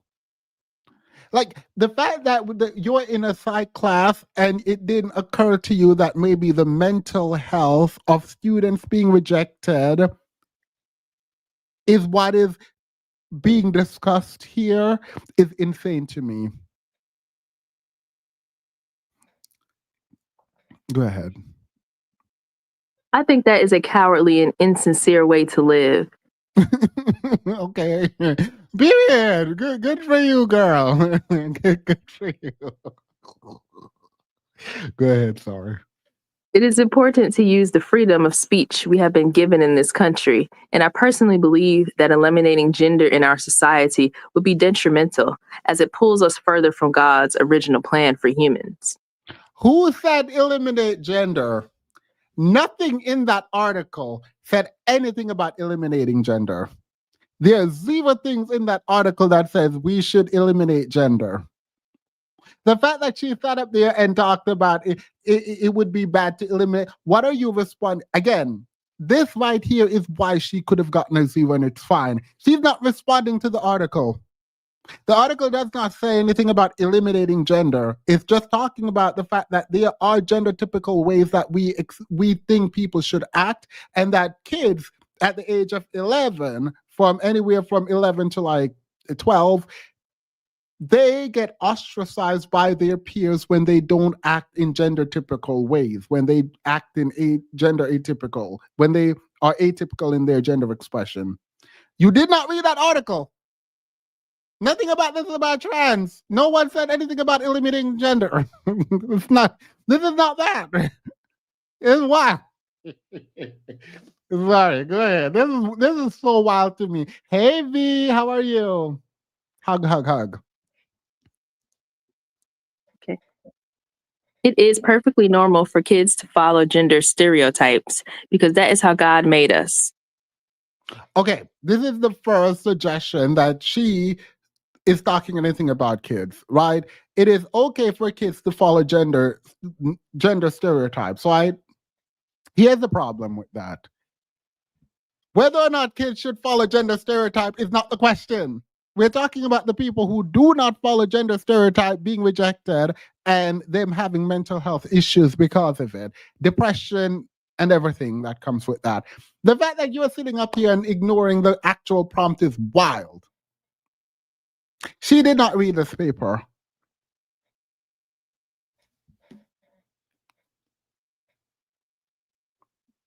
Where are we? The reason so many girls want to feel womanly and care for others in a motherly way is not because they feel pressured to fit into social norms. Girl, You literally sitting up here writing that it is not because of pressure, but it's because God made them this way. The article says there are girls who do not act in gender typical ways and they're getting bullied. So you're saying the reason they are getting bullied is what now?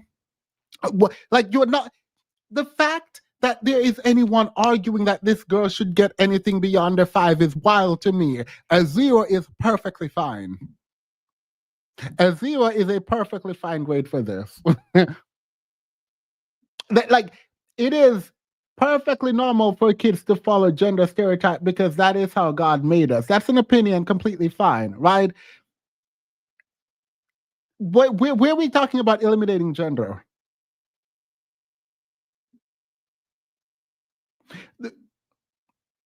Go ahead. It is because God created and chose them to reflect his beauty and his compassion in that way. All right. The reason so many girls want to feel womanly and care for others in a motherly way is not because they feel pressure to fit into social norm. We're talking about 11-year-old children. So I went back a little. We're talking about 11-year-old children. And why do some girls not want to feel like mothers? Is that because did God not make them? Are we saying there are 0 girls and women who do not feel like mothers and do not want to nurture anyone? Are we saying that's the truth? Because if there are multiple women who don't want this, then are you saying God didn't make them women? They're broken, is what you're going to say. But even if you believe that, you trying to pressure them into being motherly is also now a problem because now you're pressuring them. So let's talk about what it does to someone's psyche when you pressure them into doing something they don't want to do.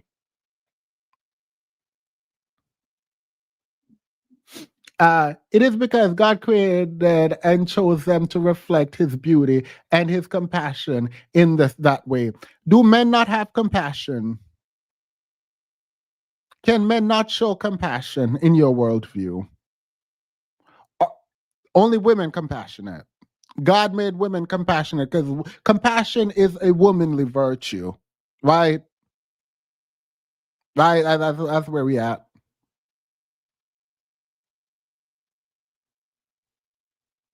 All right, go ahead. In Genesis, God says that it is not good for man to be alone. So he created a helper for man, which is a woman. Oh, God. Yo, we're talking about children who are 11-year-old getting ostracized and having terrible mental health because of that or having to do something with that, right? And you're writing about God created women to be a helper. That's cute. That's fine. Whatever. Mac rib it up all you want. Are you going to respond to this article at any point?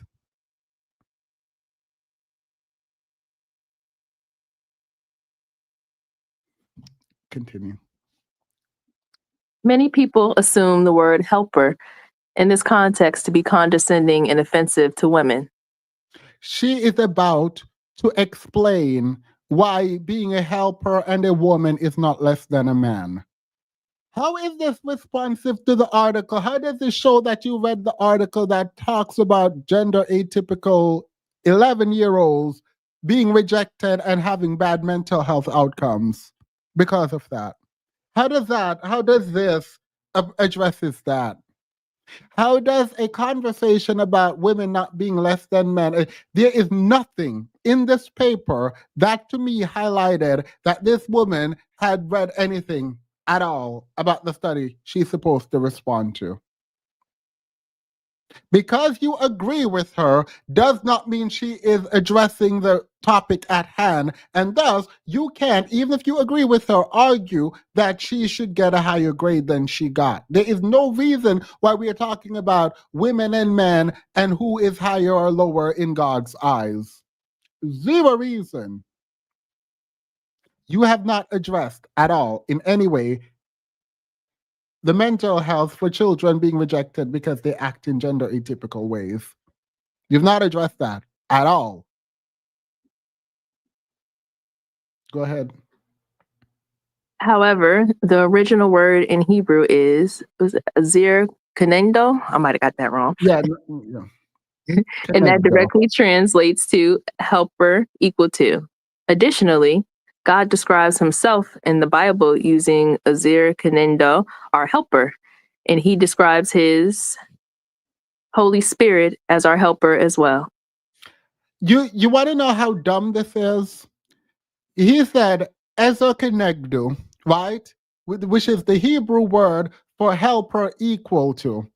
That God described himself as helper equal to. Are you literally sitting up here saying the word for helper equal to is how God described himself and the Holy Spirit? Thus, the helper and the God and the Holy Spirit is equal. They are equal to men. That's the argument. That's the logical next step of the argument you just made, you idiot. This undermines God's supremacy in relation to human being if this argument is to be followed. You cannot say Ezer Kenegdu means helper equal to, which means men and women are equal because women are helper, but they're not helper in being less than man. They're helper equal to man. God described himself the same way he describes women. Therefore, God is equal to men. Have you absolutely lost your mind? So it seems this word, this phrase, helper equal to Ezer Kenegdu in its Hebrew origin has context that you just completely ignore because we know God is not equal to man, even from a Christian perspective. So using this word to argue that men and women are equal does not work. It does not work because we know God is not equal to man. God is greater than men.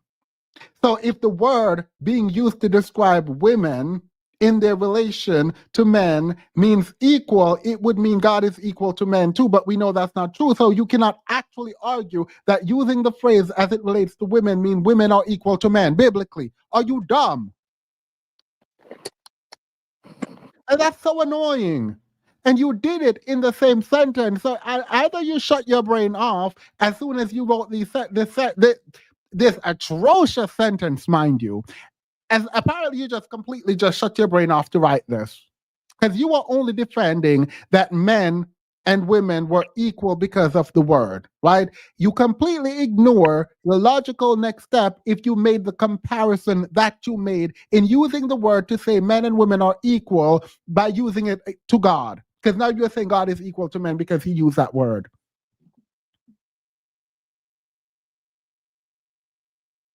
Sorry. I hate dumb argumentation. Like, I absolutely despise when people are just like arguing, but doing it so stupidly. Even if I disagree with you, there's a way to bolster your argument. Do it. Go ahead.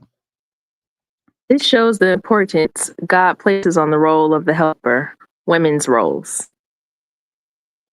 God does not. You want to go? No, I have nothing. Like it's a useless statement. Like you're not responding to the prompt, the article. God does not view women as less significant than men. He created us with such intentionally in care. He made women in his image. Sorry, I literally read intentionality. You are right. The intentionality is not here. Girl, he created us with such intentionally. Yeah, girl, you're going to get this zero and go to bed. You better take this zero and go to bed. Just go ahead and take this F. Okay? Nobody got time. I literally I read this like 3 times, and every time I read it, I replaced words because it just did not make sense.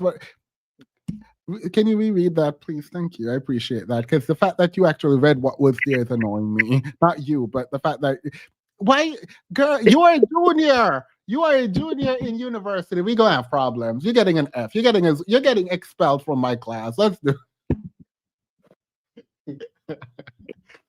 Go ahead. He created us with such intentionally in care, and he made women in his image of being a helper and in the image of his beauty. If leaning into the role means I am following gender stereotypes, then I am happy to be following a stereotype that aligns with the gifts and abilities God gave me as a woman. What does that have? You can lean into it, girl. Be as godly and religious as you be for the saints. You're God's strongest warrior, period. You are analyzing a paper that discusses the mental health outcomes for 11-year-old children who are being ostracized. That's what you're doing. You can be the holiest of holy, girl. Go be holy.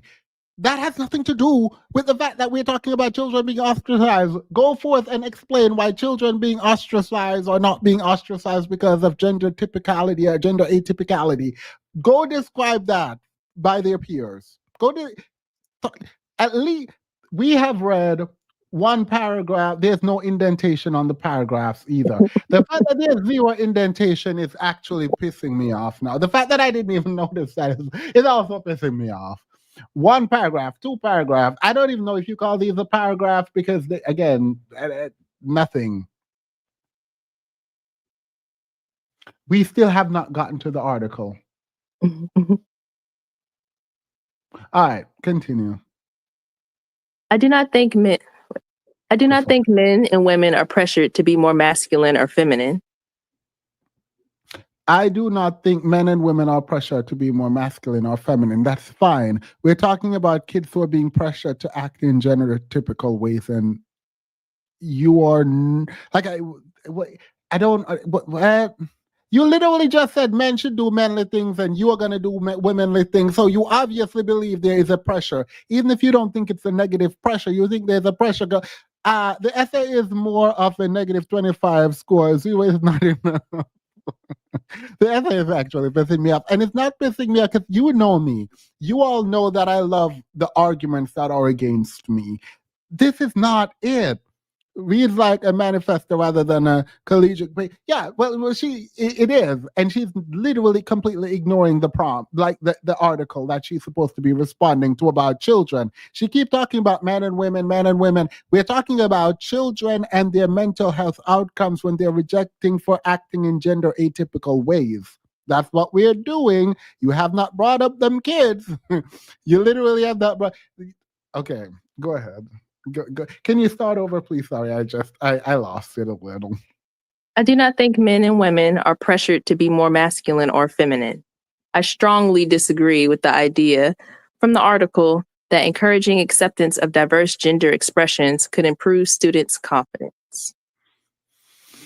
Okay, she read the abstract and she did not go in the paper because, again, we're trying to figure out what you would do, how you could improve it. There's a lot of ways you could actually drag this paper, the sample size, the fact that it's overwhelmingly wide, like the questions being asked, how you measure a personal report of feeling of being ostracized versus the reality of whether or not you're ostracized. Like, there's so many ways you can analyze what is being said. The fact that you just sit up here and like did nothing is wild to me. Continue, sorry. Society pushing the lie that there are multiple genders and everyone should be whatever they want to be is demonic and severely harms American youth.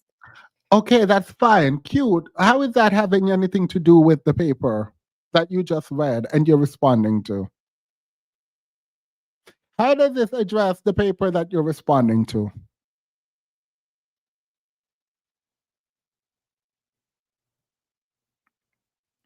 She demonic. Why? She's being inflammatory. Completely fine. Be inflammatory. How is this addressing the mental health for children who are being rejected because they don't act in gender typical ways?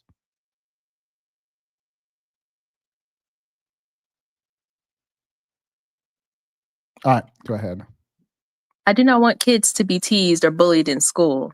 Pause. However, read that again. Just that sentence.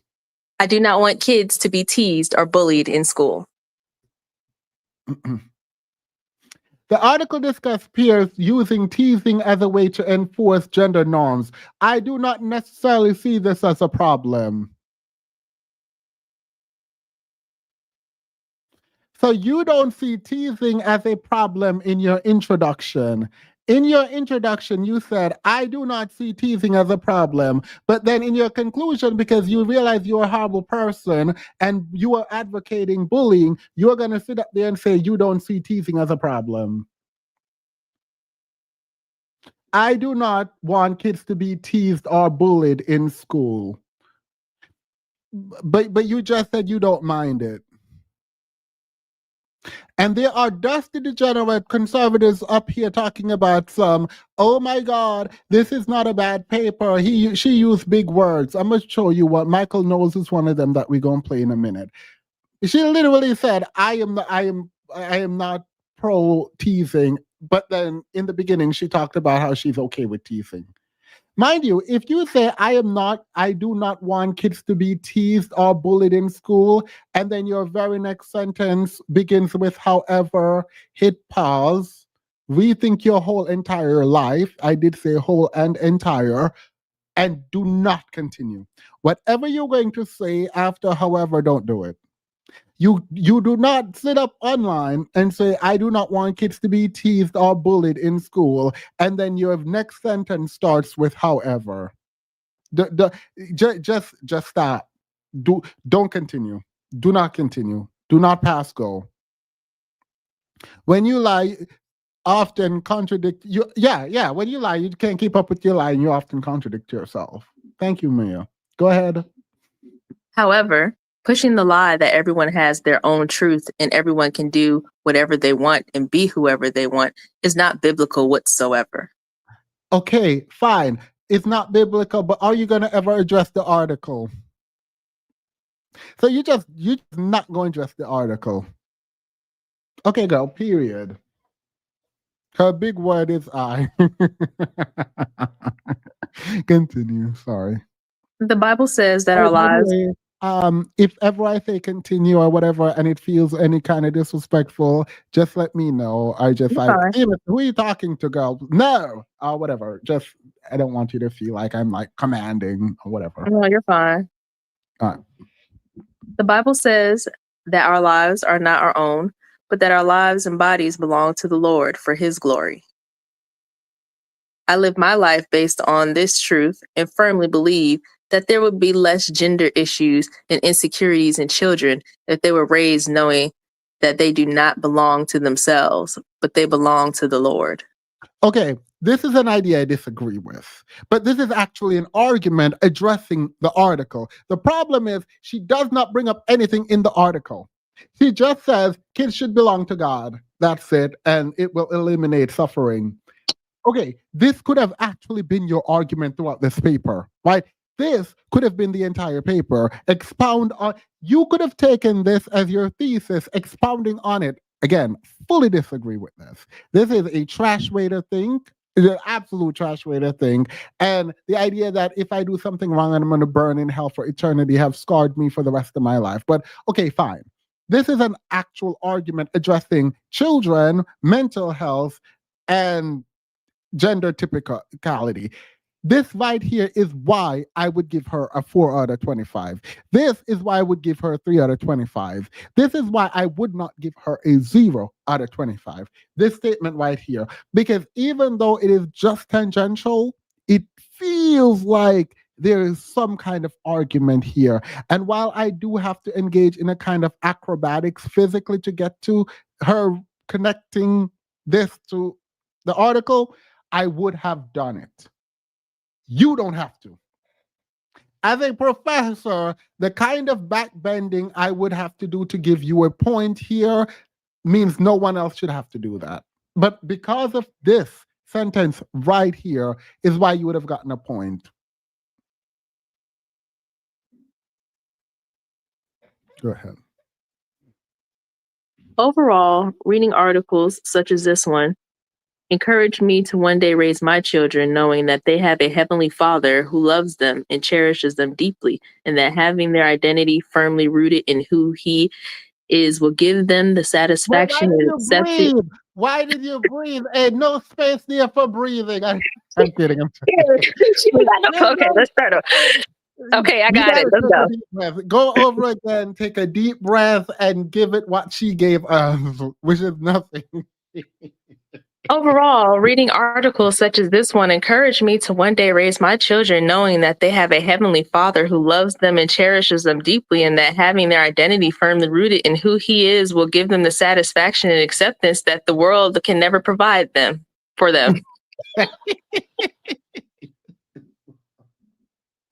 Girl, if she don't get all the way out of my, if she don't get all the way out of my face with the lack of punctuation, I'm not doing this with her.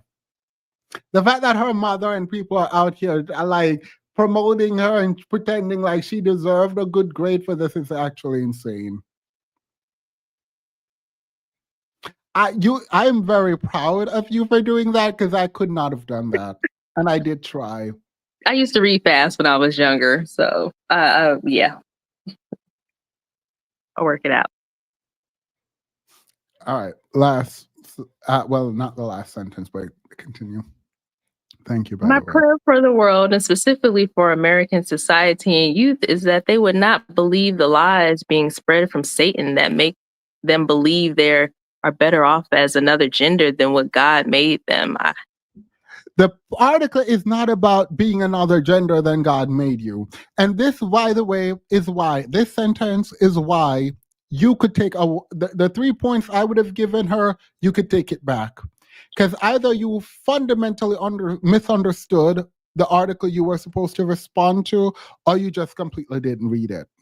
And for that reason, you can deduct the points. This is absolutely insane. Again, it was not about being trans, it was about the child acting in a gender typical or atypical way. That has nothing to do with trans. Every one of us.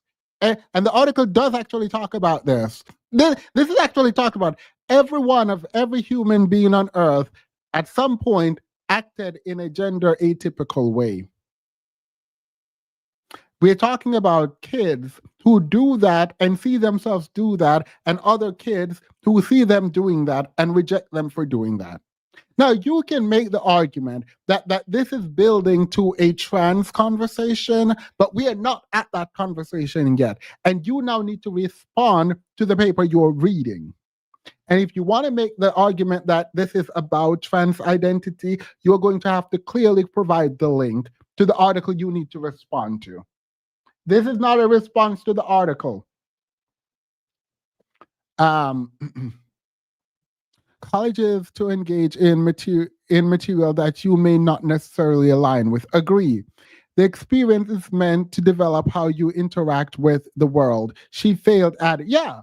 And the fact that the teacher was trans is why it's so easy for people to like take the professor's identity and use it in the essay where the essay is not about trans. Now, you can say they're pushing trans ideology if you want, but that is not the essay it's not the article you were supposed to read and respond to. You might have to do that at some later time, maybe for your finals. For your finals, instead of doing a multiple choice exam, just talk about like what you want to talk about. All right, go ahead. I pray that they feel God's love and acceptance as who he originally created them to be. So she prayed at the end. All right. So the professor responded. You can read as you can read and I'll move it down because the professor need to respond. It didn't matter, but whatever. Please note that I am not deducting points because you have certain beliefs, but instead I am deducting for you posting a reaction paper Okay, that deducting point. Girl! Oh my god. Go ahead. But instead, I listen to liberals read this And the fact that they ignore the professor's grammatical issue is a problem for me. Because we not, you can like the fact that you have to be on the side is a problem for me. Like you can say, girl, you're the teacher, you're the professor. The fact that you also have the, to be fair, she never deducted. I don't know if it's a she or they. I apologize, but they never deducted points for grammar. So go ahead. I am deducting point for you posting a reaction paper that does Why not did answer you reread that? Why did you reread that? You messy. that does not answer the questions for the assignment, contradicts itself, heavily uses personal ideology over empirical evidence in a scientific class, and is at times offensive. While you are entitled to your own personal beliefs, there is an appropriate time or place to implement them in your reflections. I encourage all students to question or challenge the course material with other empirical findings or testable hypotheses. But using your own personal Please, you're getting blocked. Talking about she said two can play that game. Anyway, go ahead. but using your own personal beliefs to argue against the findings of not only this article, but the findings of countless articles across physiology, biology, sociology, etc., is not best practice.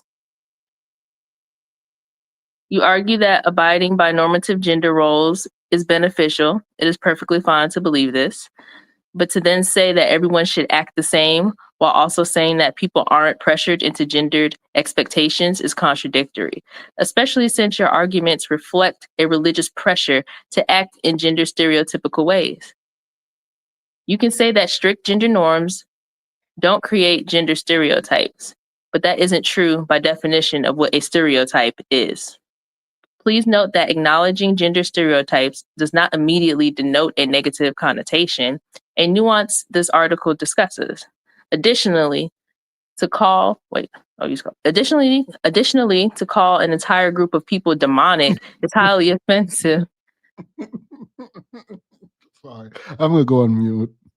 Especially a minoritized population. You are entitled to your own beliefs, but this isn't a vague narrative of society pushes lies, but instead the result of countless years developing psychological and scientific evidence for these claims and directly interacting with communities involved. You may personally disagree with this, but that doesn't change the fact that every major psychological, medical, pediatric, psychiatric association in the United States acknowledges that biologically and physiologically, sex and gender is neither binary nor fixed. I implore you, apply some more perspective and empathy in your work. If you personally disagree with the findings, then by all means share your criticisms, but make sure to do so in a way that is appropriate and using the methodology of empirical psychology as aligned with the learning goals in this class. If you have any additional questions or concerns about this or would like some additional educational resources, I would be happy to discuss this further and provide you with them. So the teacher came out and said, "You're dumb. You're just dumb. It's not that your ideas are just outlandish and annoying. You also completely ignore the article, and you were contradictory. So it's just dumb." The other professor came out and said the following. Samantha, I am the other instructor for this course, and I have also taken the time to read your paper. I concur with Mel on the grade you received. This paper should not be considered as a completion of the assignment. Everyone has different ways in which they see the world, but in an academic course such as this, you are being asked to support your ideas with empirical evidence and higher level reasoning. I find it concerning that you state at the beginning of your paper that you do not think bullying, teasing, is a bad thing. In addition, your paper directly and harshly criticizes your peers and their opinions, which are just as valuable as yours. Disagreeing with others is fine, but there is a respectful way to go about it. That goes for discussion posts as well as reaction papers. Please employ more thoughtfulness in your future assignments. So both the thing is, all they're talking about. Thank you, by the way, I appreciate that. Obviously, stay up with me and we can talk. But Sure. they're dragging her for filth. And it is interesting because they're fully right. Like, there's no part of me that's like disagreeing with them at this point because this girl literally did not do any work. So now she went out and she is doing interviews. So let's play two interviews, two short clips of her and what she had to say. And as soon as I heard her talk, I figured she wrote this with all earnest. I do. I think Samantha was earnest in her writing. I don't think she was earnest in choosing to take these class, but I think this is the best she got for real, for real. Like I think that's it is what it is. So let's hear what Samantha had to say.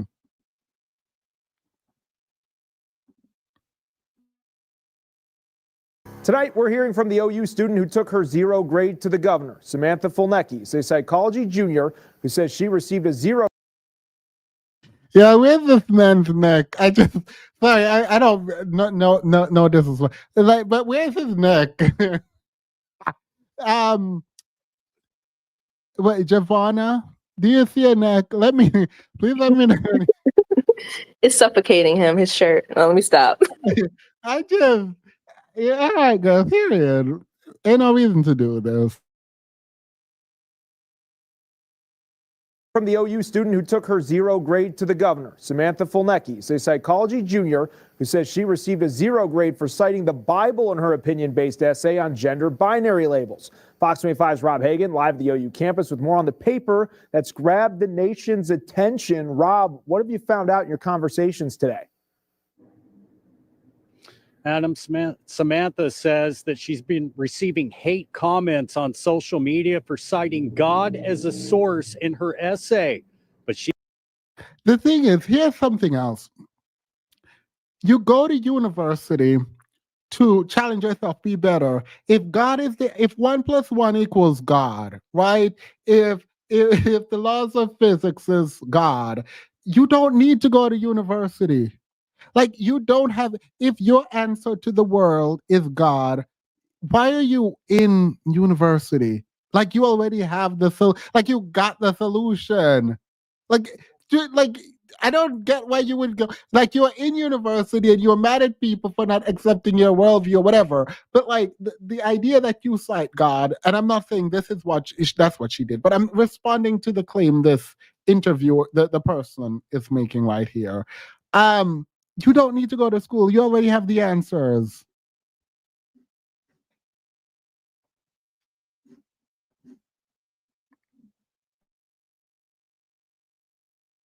she's staying strong. And this is her story. It's the 650-word essay on gender binaries for a 2000 level psych class at OU based on opinion, which received a 0 grade for bringing God into the discussion. Now, You see how terrible they are in framing that she did not receive a 0 because she brought God into the like that is a wild claim to make. She did not. I don't care about you bringing God into the discussion, but one thing for certain, two things for sure. If I read that essay, you're getting under a 5. It's good she only aspires to be a tradwife, so she only needs to know how to read the recipe for raisin potato salad. Which from a believer's garden, made from scratch while giving birth. Mind you, none of these tradwife people are actually tradwife. A lot of them are out there working. And stars above the MO first, you're out of pocket. Giovanna, you can come in at any point, by the way. If you ever have anything to say, you can just jump in. No problem. Thank you. brought her paper to the gov. Also, she's pre-med. Would it be wild to now say if you're pre-med and you become a doctor, like, would it be bad for me to say if you're a Christian and a doctor, I'm going to wonder if you're qualified? That is not my statement. Someone else made that statement about something else, but I'm applying it here. Because, like, people are like, oh my God, whenever I see a pilot, blah, blah, blah, if they're black, I wonder if they're qualified because DEI. So, like, can that apply now to, like, joking. Governor sharing what she's learned. My main goal in this is to encourage other Christians to stand up for their beliefs. Samantha Fulnecki says she Because Christians have ever had a problem in America standing up for their belief, ever. Received a perfect grade on every assignment in the online course she says is taught by 2 teaching assistants until this one. I didn't know that the TA was transgender or about his personal beliefs or anything like that. She's lying. Very rarely do you end up in a class where you don't know the professor. I want to see her Very other rarely. papers. Sorry about that. No, I need to see her other papers because ain't no way she says she passed everything else, but not this the one. All of way them. I file that away as dumb. So I have a memory castle that I try to utilize in conversation, and literally I noted A's on every paper, and I just dropped it in my memory castle. I dropped it in my trash can. I was like, and I absolutely not. We're not about to do this. You're not gonna lie to me. You're not about to lie to my face.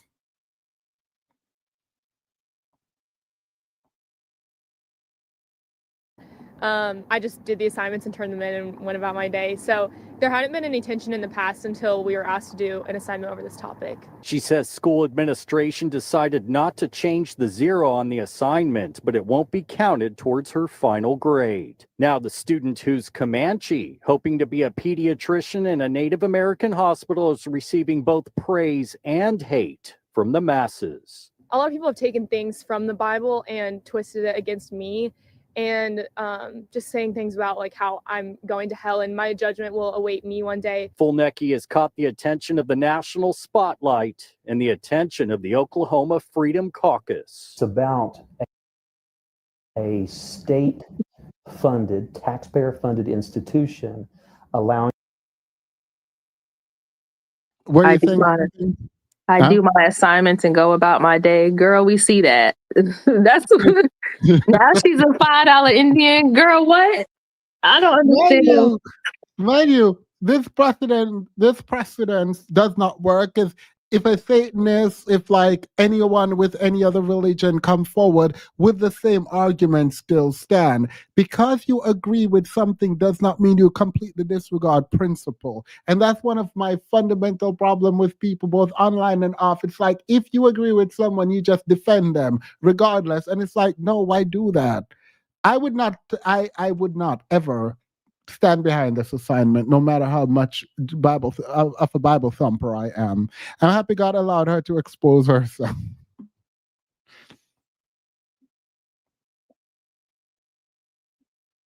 Impede a student's right to express their faith. The teaching assistant. Wait, y'all. Why would you want people to express their faith in a paper that's analyzing like that? Like, I don't understand why y'all are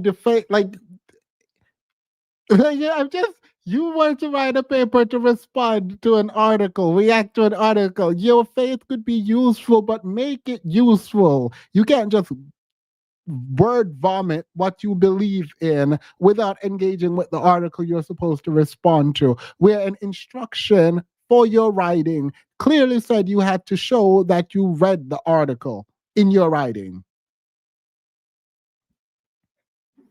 Actually, I'm just going to move on from this to the other video because they're pissing me off. She could have at least used Grammarly. Like, girl. At this point, just have ChatGPT do it, because I mean, there's no reason for you to feel this bad, badly. I don't endorse that. I'm against using ChatGPT, so it was supposed to be a joke. Samantha Fulnecki tells me that after she brought up to the university what happened, they decided that that grade would not count against her. But it doesn't mean the conversation is over just yet.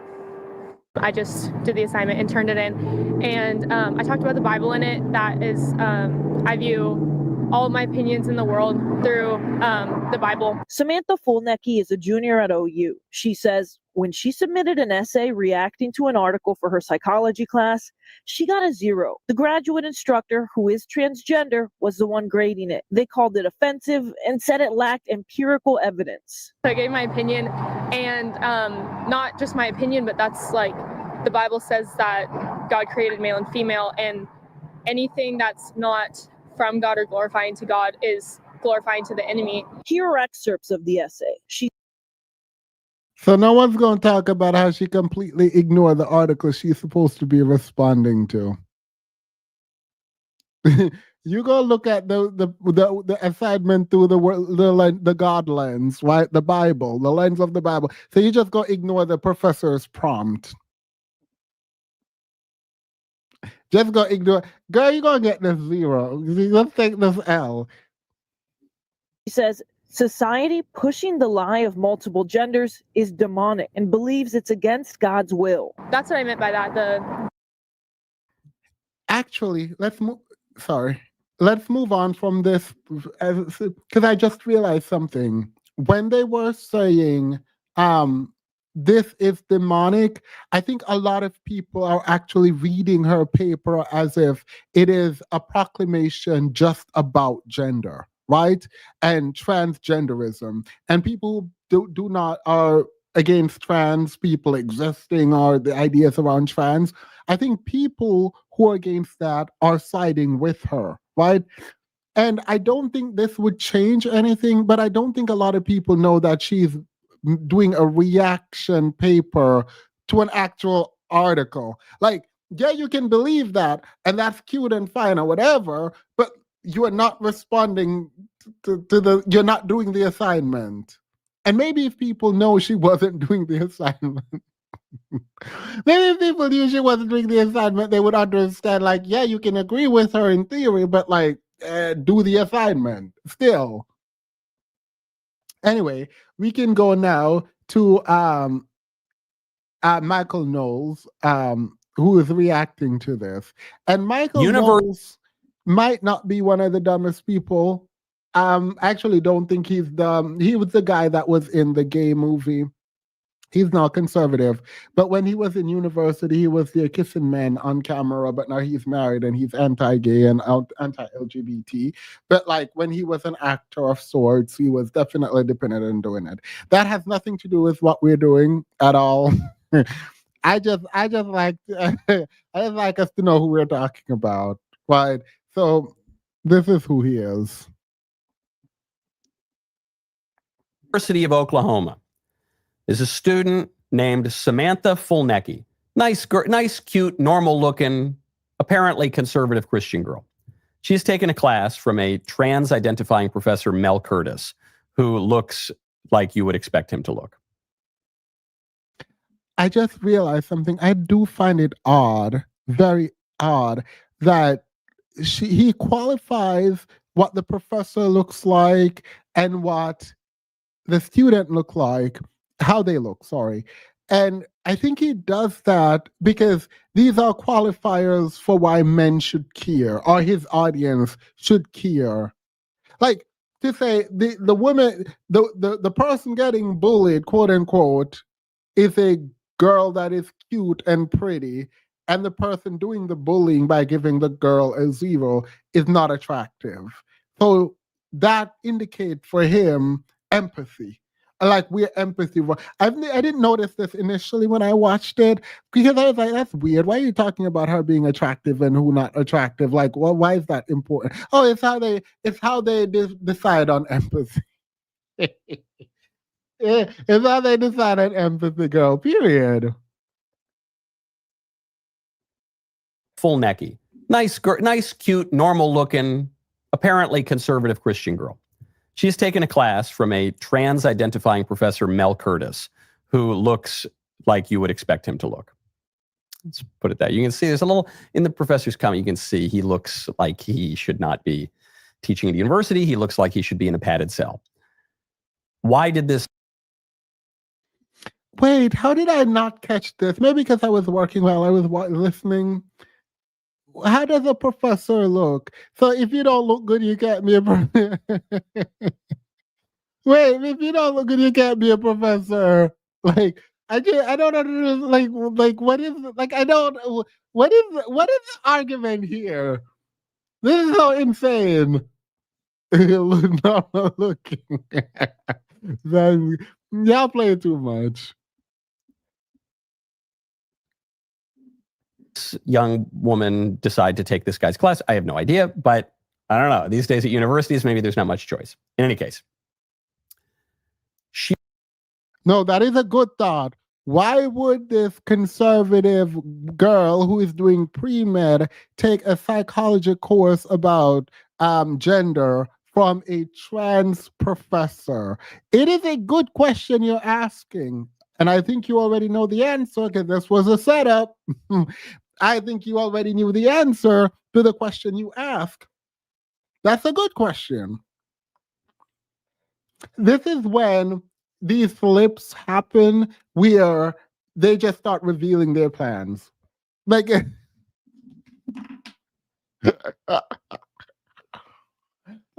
you're looking dumb. Up there, caught himself. Just got himself. Just got himself giving up the plan.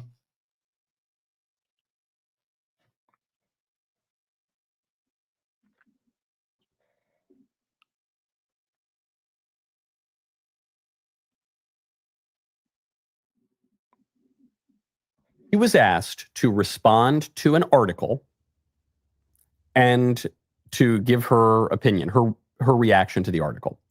She did that. It was an article about gender identity, and she said, "Yeah, I'm not." No. It's not an article about gender identity. It is an article about children, peers, being bullied or excluded when they act in gender atypical ways and the effect that has on their mental health. In a psych course, that is what she's responding to. Don't simplify it and say, oh, the article was talking about gender, so she gets to talk about gender broadly. That's not what happened. You're out of pocket. Really persuaded by this stuff about gender identity, and here's why. Here's what I think about gender identity.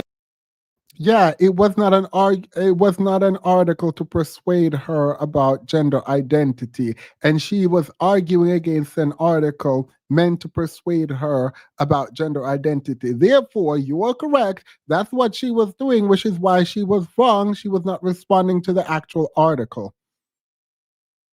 Simple. Identity, and she cites the Bible, and the professor loses it, goes off. What? No, the professor gave her a 0 because she didn't do the assignment well.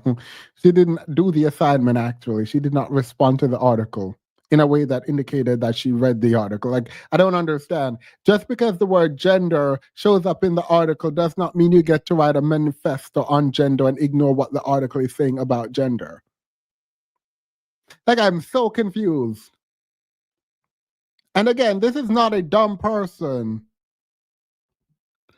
So the fact that he's like minimizing, reframing is kind of insane. Like, you don't have to defend someone because they're on your side when they're wrong. You can be quiet. Like, you have to reframe the entire argument to make it about gender broadly so that the people listening to you who will not go and look at the article think that this woman is responding to something about gender broadly instead of responding to kids being bullied because they're acting in gender atypical ways, which cause mental health issues for them, and responding to that.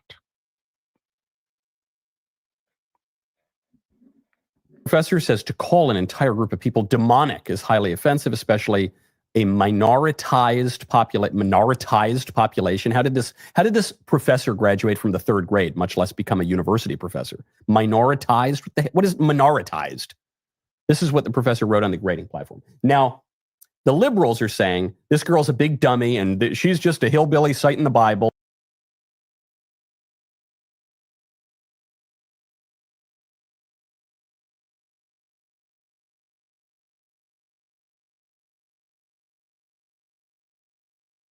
Instead of looking like an idiot, you could have just looked up what minoritized is.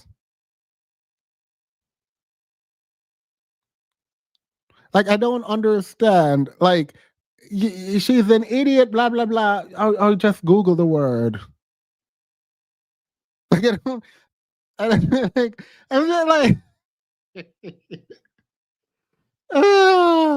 he's giving far right Andy Cohen very much far right. Yeah. and she shouldn't have gotten any points on this because you're not allowed to cite the Bible on scientific papers, and she doesn't know anything, and she deserved her grade. Then you have the fancy pants conservatives who are saying, well, actually, I read the paper and it's not very well written. So it's like, why are we defending this girl? It's like she needs to write a little bit better. Okay. Yes. Michael knows you sat up there and talk about how the standard in universities have dropped so low because of DEI. We just go ignore the fact that you've made your career talking about how the standards in university have been lowered and people are dumb. These kids in universities aren't learning anything. These schools don't teach anything. There's not a lot of academic rigor. You specifically, and this is why I'm using you and no one else, you specifically have made those arguments specifically around affirmative action and DEI. And now you're just sitting up here pretending like that's not a trash paper. The academic rigor you wanted just disappears now because it's this white girl.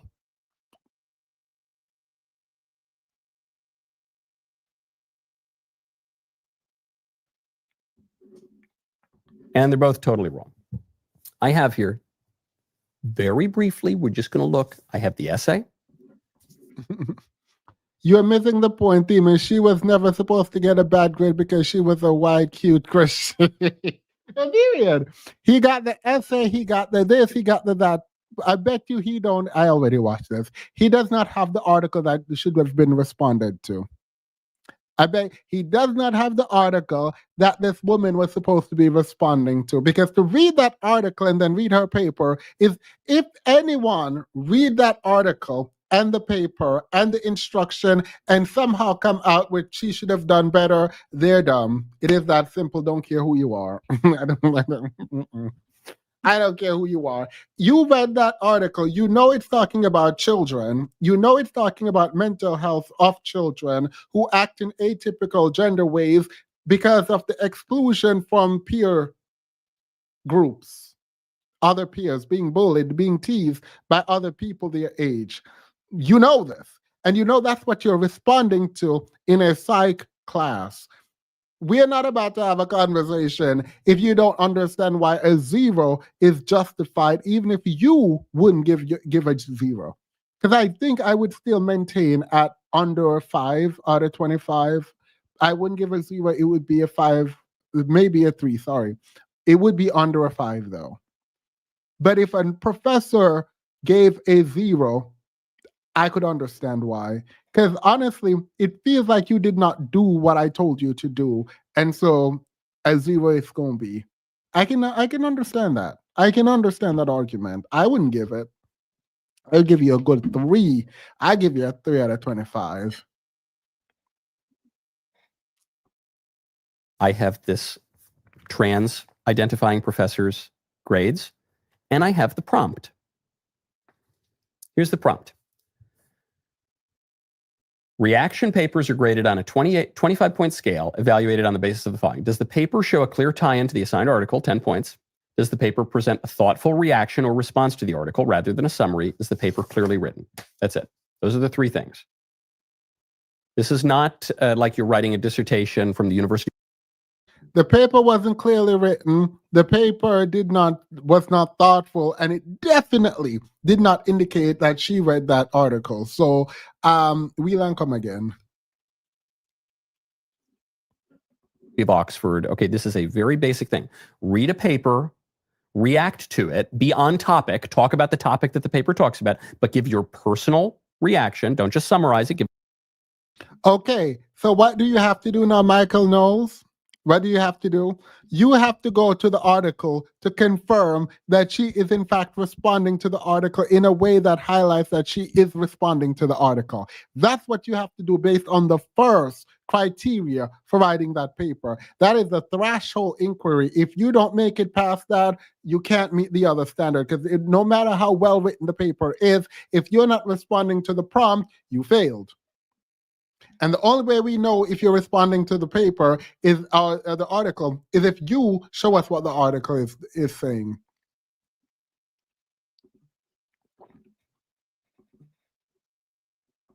But you won't do that, will you? The most important part of the analysis you're just going to not do, which is tell us what the article is about. And I can understand why you don't do it, because your audience is probably too dumb and don't want to engage in that. To break down the article will require your audience having some level of patience. And most YouTubers and YouTube viewers aren't about to sit there and have you go through an article that is heavily researched and requires thoughtfulness, and there is a study involved. Most people are going to check off, so you can't do it, but you have to do it in order to do the analysis and give people a fair understanding of what this girl is supposed to be responding to. You won't do that. And I clicked the link and it took me to that study. The study required me to pay for it. And I said, absolutely not. I'm not paying for this. I went to my university. They gave it to me. Obviously can't show it on screen, so I broke it down. You can do the same. But give a reaction, bring something into the article and write it clearly. And here is the paper that the left and the fancy pantses on the right are making fun of. The article was very thought-provoking and caused me to thoroughly evaluate the idea of gender and the role it plays in our society. The article discussed peers using teasing as a way to enforce gender norms. I do not necessarily see this as a problem. Awesome. Love that. It's great. Yeah, is it responsive? You can love it all you want. Is it responsive? You can agree with it all you want. Is it responsive? They're so dumb. Like, I'm so annoyed. Like, you love, oh my God, I love that. God, yeah, I love that. Period, Michael. You love that all you want. Is it responsive to the prompt?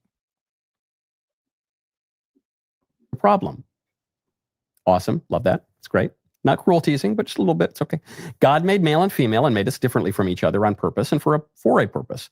God is very intentional with what he makes, and I believe trying to change that would only do more harm. You just go ignore that word vomit of redundancy. You just go ignore the fact that she just kept repeating herself 3 times. She repeated herself at least 3 times in those sentences you just read. You ignore the fluff at the beginning that was meaningless. You ignore that it does not actually address the prompt. And then you started reading again and completely ignore the fact that she just repeated herself 3 times to meet the word count. Continue. Gender roles and tendencies should not be considered stereotypes. Women naturally want to do womanly things because God created us with those womanly desires in our hearts. The same goes for men. God created men. So you just go ignore the fact that that made no sense. Just go ignore. Women want to do womanly things. God made women to do womanly things, and men want to do manly things. Just go ignore that. That is not a junior in uni should not be writing that. I don't care if you're turning in something, a reaction paper, you don't get to write that and turn it in. Are you dumb? No. Let's get back, Michael, to your statement about how we need to higher the standard for academics. You're not going to go back into how we have lowered the standard in academia. Not going to do that anymore. DEI means that a lot of people are not qualified because they're not learning what they need to learn, and DEI is lowering the standard, but you're going to sit up there and defend this? In the image of his courage and strength, and he created women in the image of his beauty. He intentionally created women differently than men, and we should live our lives with that in mind. It is frustrating to me when I read articles like this and discussion posts from my classmates of so many people trying to conform to the same mundane opinion so they do not step on people's toes. But pause here. I just want to point out, I'm not saying that this quick little response to an article is Anna Karenina, okay? I'm not saying it's the most soaring prose ever written. I have read a lot of college and even graduate student papers and these kinds of responses over the years. This is the Bard compared to the prose stylings of what most people are. That's fine. You can do relativity all you want. Is the paper good? Is the paper good? You can talk about how much better than other paper that is. That's fine. What would you grade that paper? Because I need you to remember this. Because let me tell you how they don't care. They are hypocrites and it's fine. But you are never ever going to have an argument ever again about affirmative action DEI. It's never going to happen. I'm not even sitting down with you to have that conversation. It's never going to happen.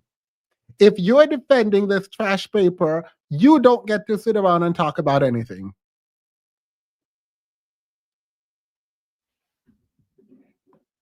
Writing.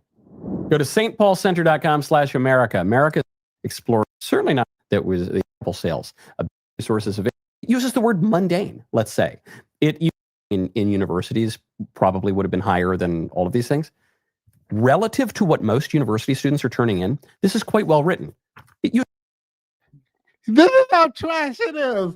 The paper is so trash that he cannot say this is quite well written. He can't say that. As much as a hypocrite as he is, he cannot say this paper is well written. He can't do it. This reaction is well written. He cannot. He goes, compared to what I have seen in other people, this is well written. Not this is well written on its own, but compared to other trash papers, this is well written. One, we can't verify those trash papers. I believe that they exist. But you can't even stand behind it's a good paper. You can't stand behind it's a well-written paper. You have to put it in comparison to something else. Yeah, weird. It uses the word mundane, let's say. It uses, generally, with some exceptions, an economy of words. Goes on. I think His defense, she uses some big words. She used the word mundane. Guys, she used the word mundane. It's an A. It's so trash. I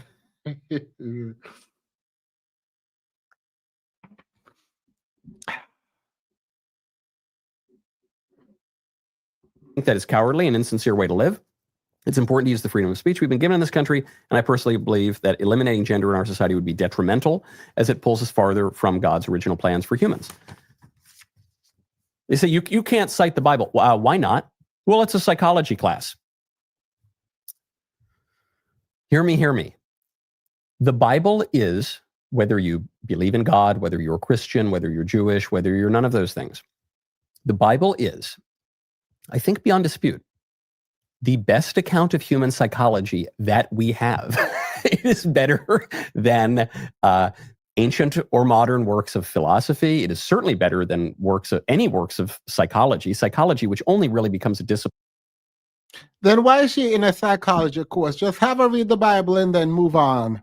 Have her read the Bible and then move on. If you're in the psychology course, you have to engage with what the assignment is. First. Second, I agree that the Bible can be used as some kind of historical document, a psychology. Like you can use the Bible in many ways in your citation, right?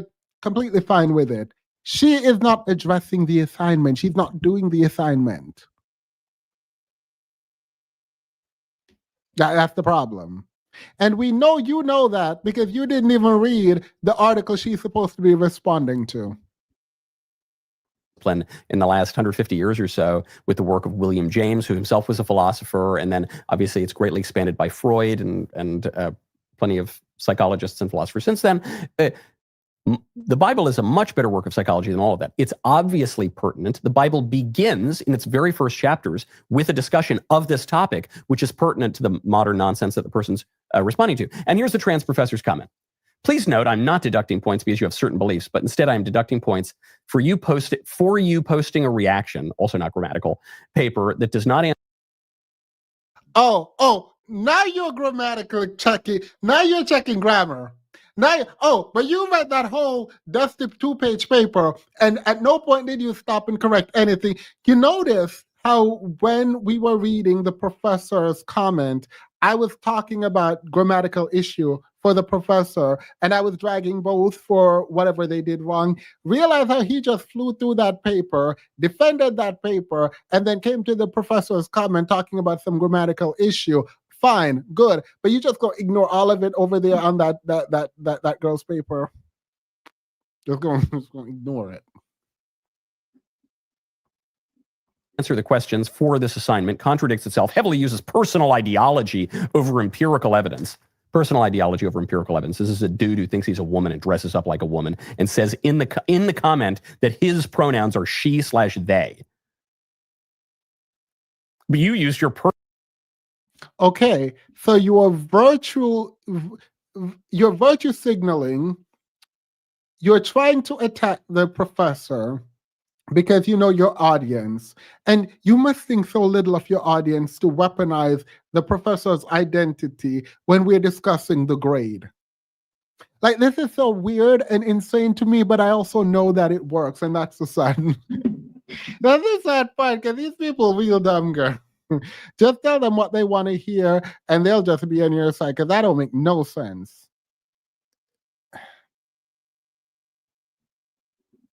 personal ideology instead of, I encourage all students to question or challenge course material with other empirical findings or testable hypotheses, but using your own personal beliefs to argue against the findings of not only this article, but the findings of countless articles across psychology, biology, sociology, etc., is not best practice. Yeah, don't inject your personal baseless beliefs into science, said the she/they. Ridiculous. Okay, you can disagree, but it's still the class. So yeah, even if you inject your personal belief, you have to provide empirical. Like, I don't understand why he's mad. Like, you keep addressing the transness of the professor, and like, again, this is so. If I ever do this, I have failed as a human being. If I am addressing an argument or whatever, and instead of addressing the argument, I take the person and use the person's identity against whatever I'm doing to weaponize my audience against them, know that I have failed at life, just generally. Because this is so insane. Like, if you believe you have a position, you don't have to do all of this. And then maybe make a different section and be transphobic or whatever it is that you want to do after you've done it. But like, you are wrong currently.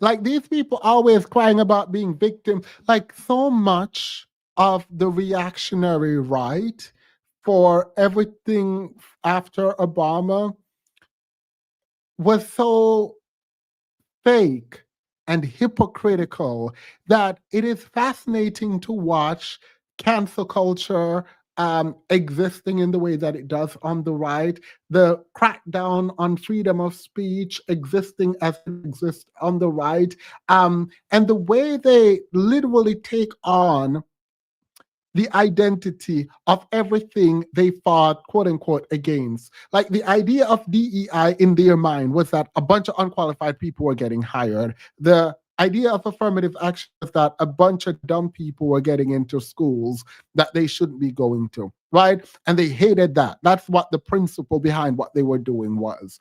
And now we watch them argue literally for the same thing, a bunch of unqualified people running up and down the government. Yeah, a bunch of unqualified people just running through the.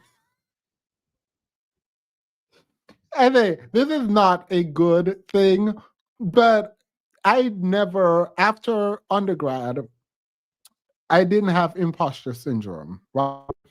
But if I did, watching the way people fight for mediocrity to exist in higher places and defend mediocrity even in universities, watching that would give me a level of confidence that no one could ever break. Because I know I'm better than like that. It's just anyway. I didn't want to. I wanted to end before 3 hours. Let's hurry up.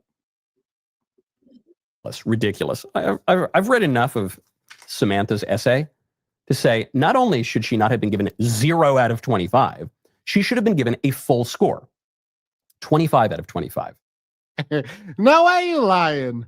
Why are you lying? You read it. You would give that paper a 25 out of 25. Even as a Christian, you're not about to give that a 25 out of. If you were a professor and you had to stand behind everyone you give a perfect score and defend them and stake your credibility on the paper that represents your class, it would not be that class. I know he's lying.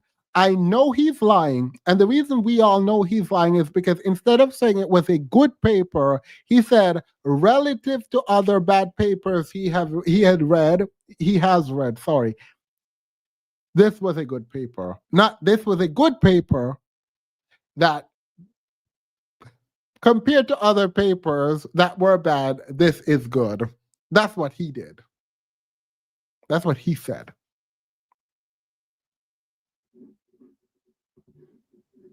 Okay, this is totally preposterous.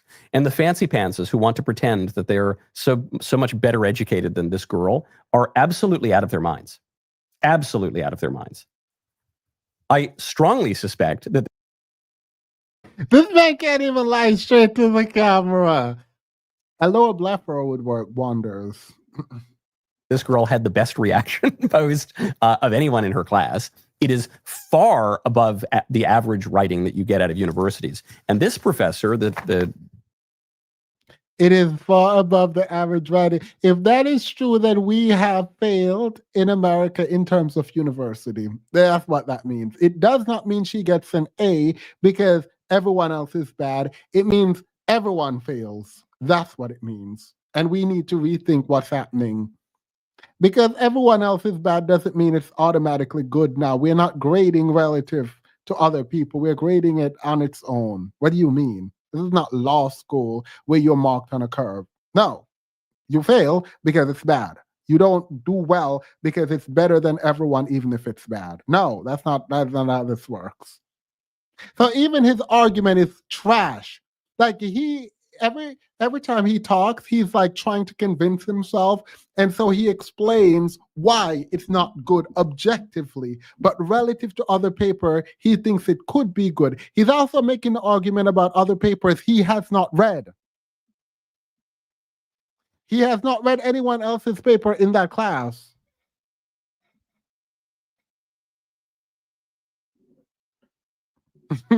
Just lying through his full neck. Trans thing should be fired, should never have gotten a job in the first place. It's absurd. And so the university says they're looking into this. TPUSA has come out, or at least the TPUSA chapter, perhaps the national organization, I haven't looked into it. They've come out and backed the student. They absolutely should. And the fancy pants conservatives who want to pretend like this isn't the greatest prose or whatever. I guess it isn't the greatest prose, but relatively it's quite good, and they need to get off their high horse. And he didn't even say it's not the greatest prose, but it is quite good. He says it's not the greatest prose, and relatively it's quite good. Like he can't even fully make the argument. Like he's half-heartedly making this is some half-hearted gaslighting. He's not in it, and that's a weird.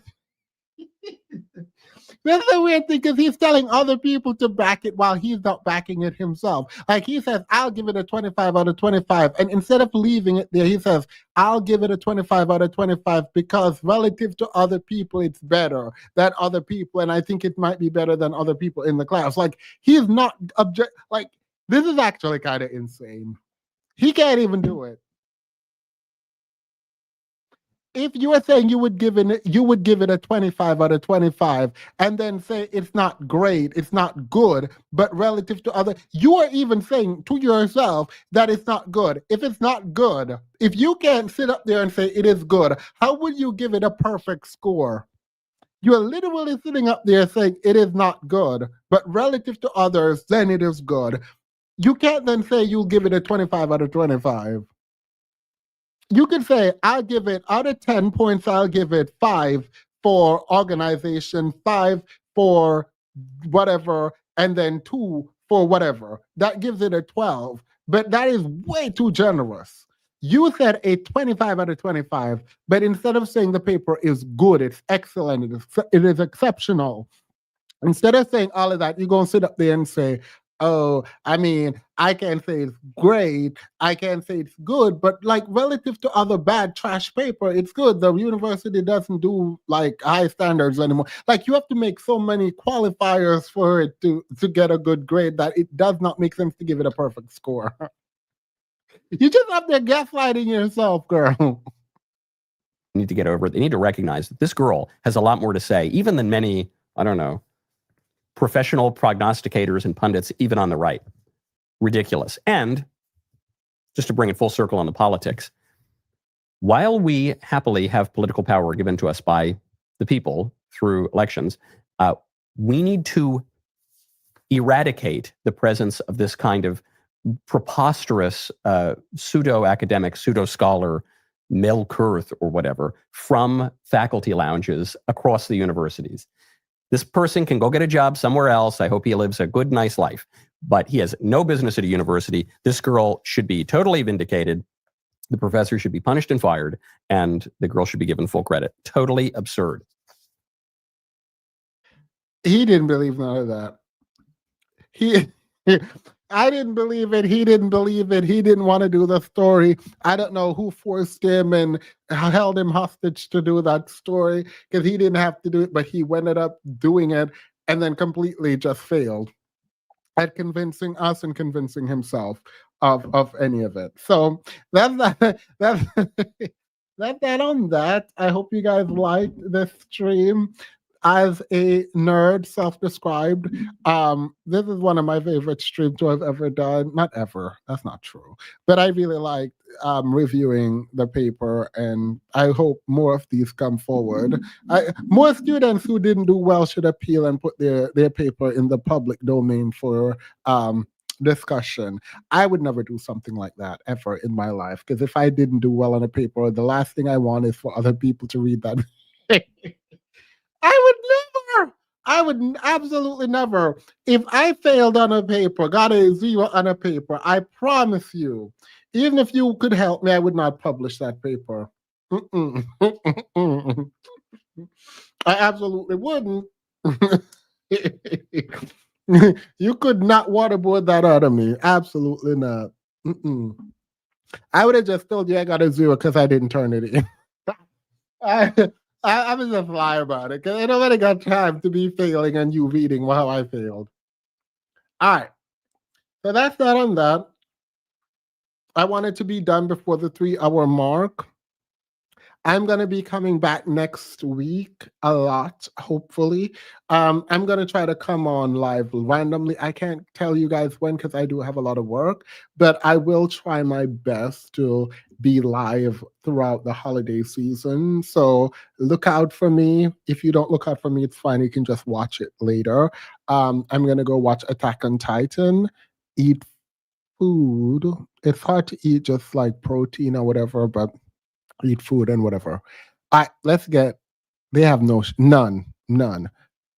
And that's why I stopped being friends with a lot of people. Like, I don't mind having a difference of opinion, but the point at which you become cruel, the point at which you laugh and smirk when we're having serious discussion because you don't know how to defend your position and you don't actually care about the position, for me, that says enough about you in a way that I'm good with you not being in my life as a general matter. Like, cruelty cannot be the end goal. I'm not. Okay, I want sugar, not protein. I want sugar. I want sugar, not protein. Let's go into the after show and chat about my protein intake.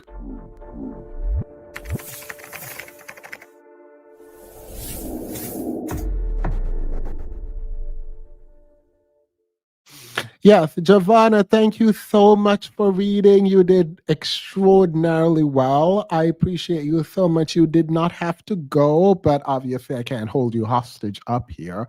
But yeah, if you wanted to, you could have just sit up and chat and come in whenever you want and tell me to shut up and let you take over. I would have done it. Ask Kilo and DJ. I am a very submissive.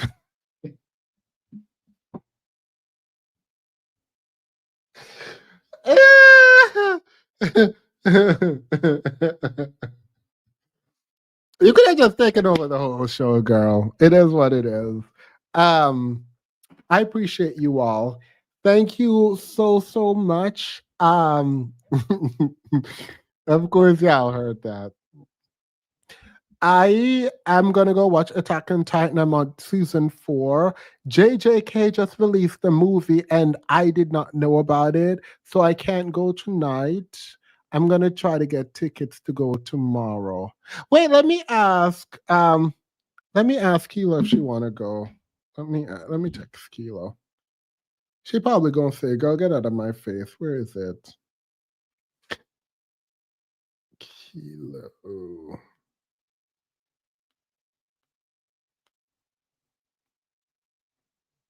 Wanna watch JJK in theaters tomorrow. I thank you all so very much. I appreciate you. Do y'all want to jump up? Does anyone have anything to say? I'm also losing my voice. I don't like that very much.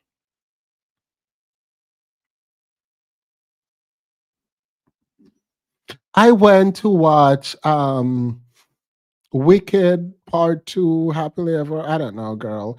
I wasn't impressed, so I'm sad because I was obsessed with Part 1, but Part 2 just dragged on and just felt like so useless to me. I was just like very annoyed. Um, so that's that on that. Gargle with thought. Well, yeah, I think what's happening is I'm because I don't shout in my real life. I'm not a shouter, but whenever there's a mic in front of my face, it feels like I have to shout in it, and so I'm stressing my vocal cords out. Keela would be making some kind of joke about my throat chakra at this point, but I'm wearing them vocal cords out. I'm wearing my throat out. Let me stop. And it's not great. Right, the way she gave away the book, the way she got magic now, like it's just too, it's all too much. And final after you stole that girl's man, he gonna get ugly. Like that's the part that I don't understand. So you gonna get a man finally, and they had to be fair, I knew this, like obviously, but it's like, girl, watching it again is just like, ugh.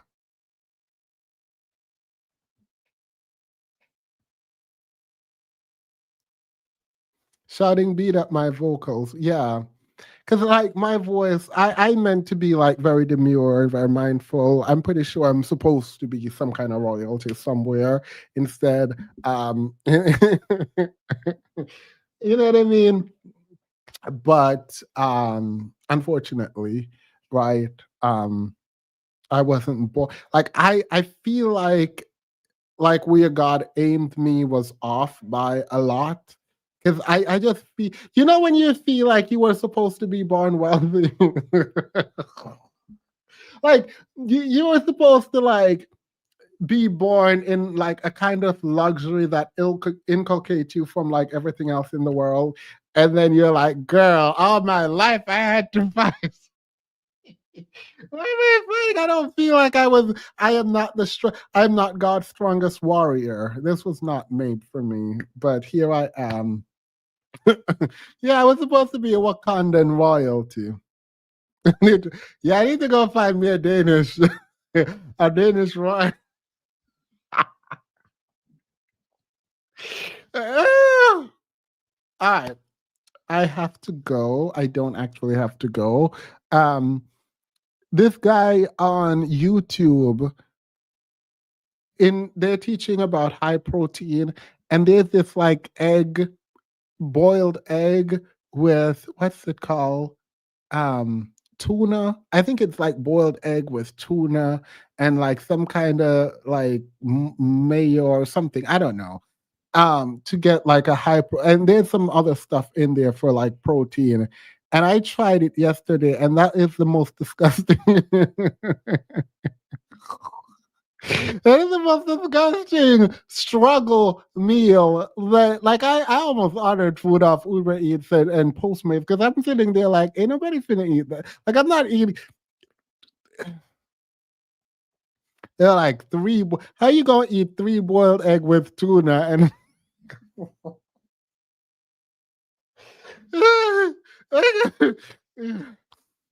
Guys, trust me. Yeah, the thing looked disgusting. That just looked disgusting. Maybe I didn't make it right because it didn't look like that when they made it. So probably should try to do it again tonight. All right. Yeah, it's 3 boiled eggs, a can of tuna. What else was there? There's a bunch of stuff in there. I was following the recipe and I tasted it. The tuna from the can is just like, I don't like how like trashy.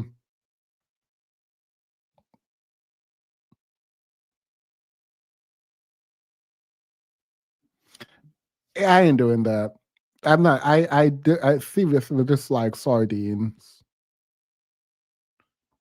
Throw some avocado. Oh, actually, that might help with the texture. The avocado might actually help with the texture. I don't know if you're joking, but actually maybe putting the avocado in because like it felt dry and like, and I don't like a mayo like that. I really dislike mayo. So like I just put a little, so it just felt very dry. So maybe if I do add avocado, that will give it the moist. I hate the word moist. I hate the word moist is annoying, but it might make it more moist. If I add avocado in there, it might, it might be more moist. Moist. Moist. That word is so disgusting, just moist. All right. Have a wonderful, wonderful night, everyone. I appreciate love, care for you and this community. I'm gonna go and eat. That's too struggle meal for me. I'm just gonna outer talk bulky. All right, another struggle meal. Bye.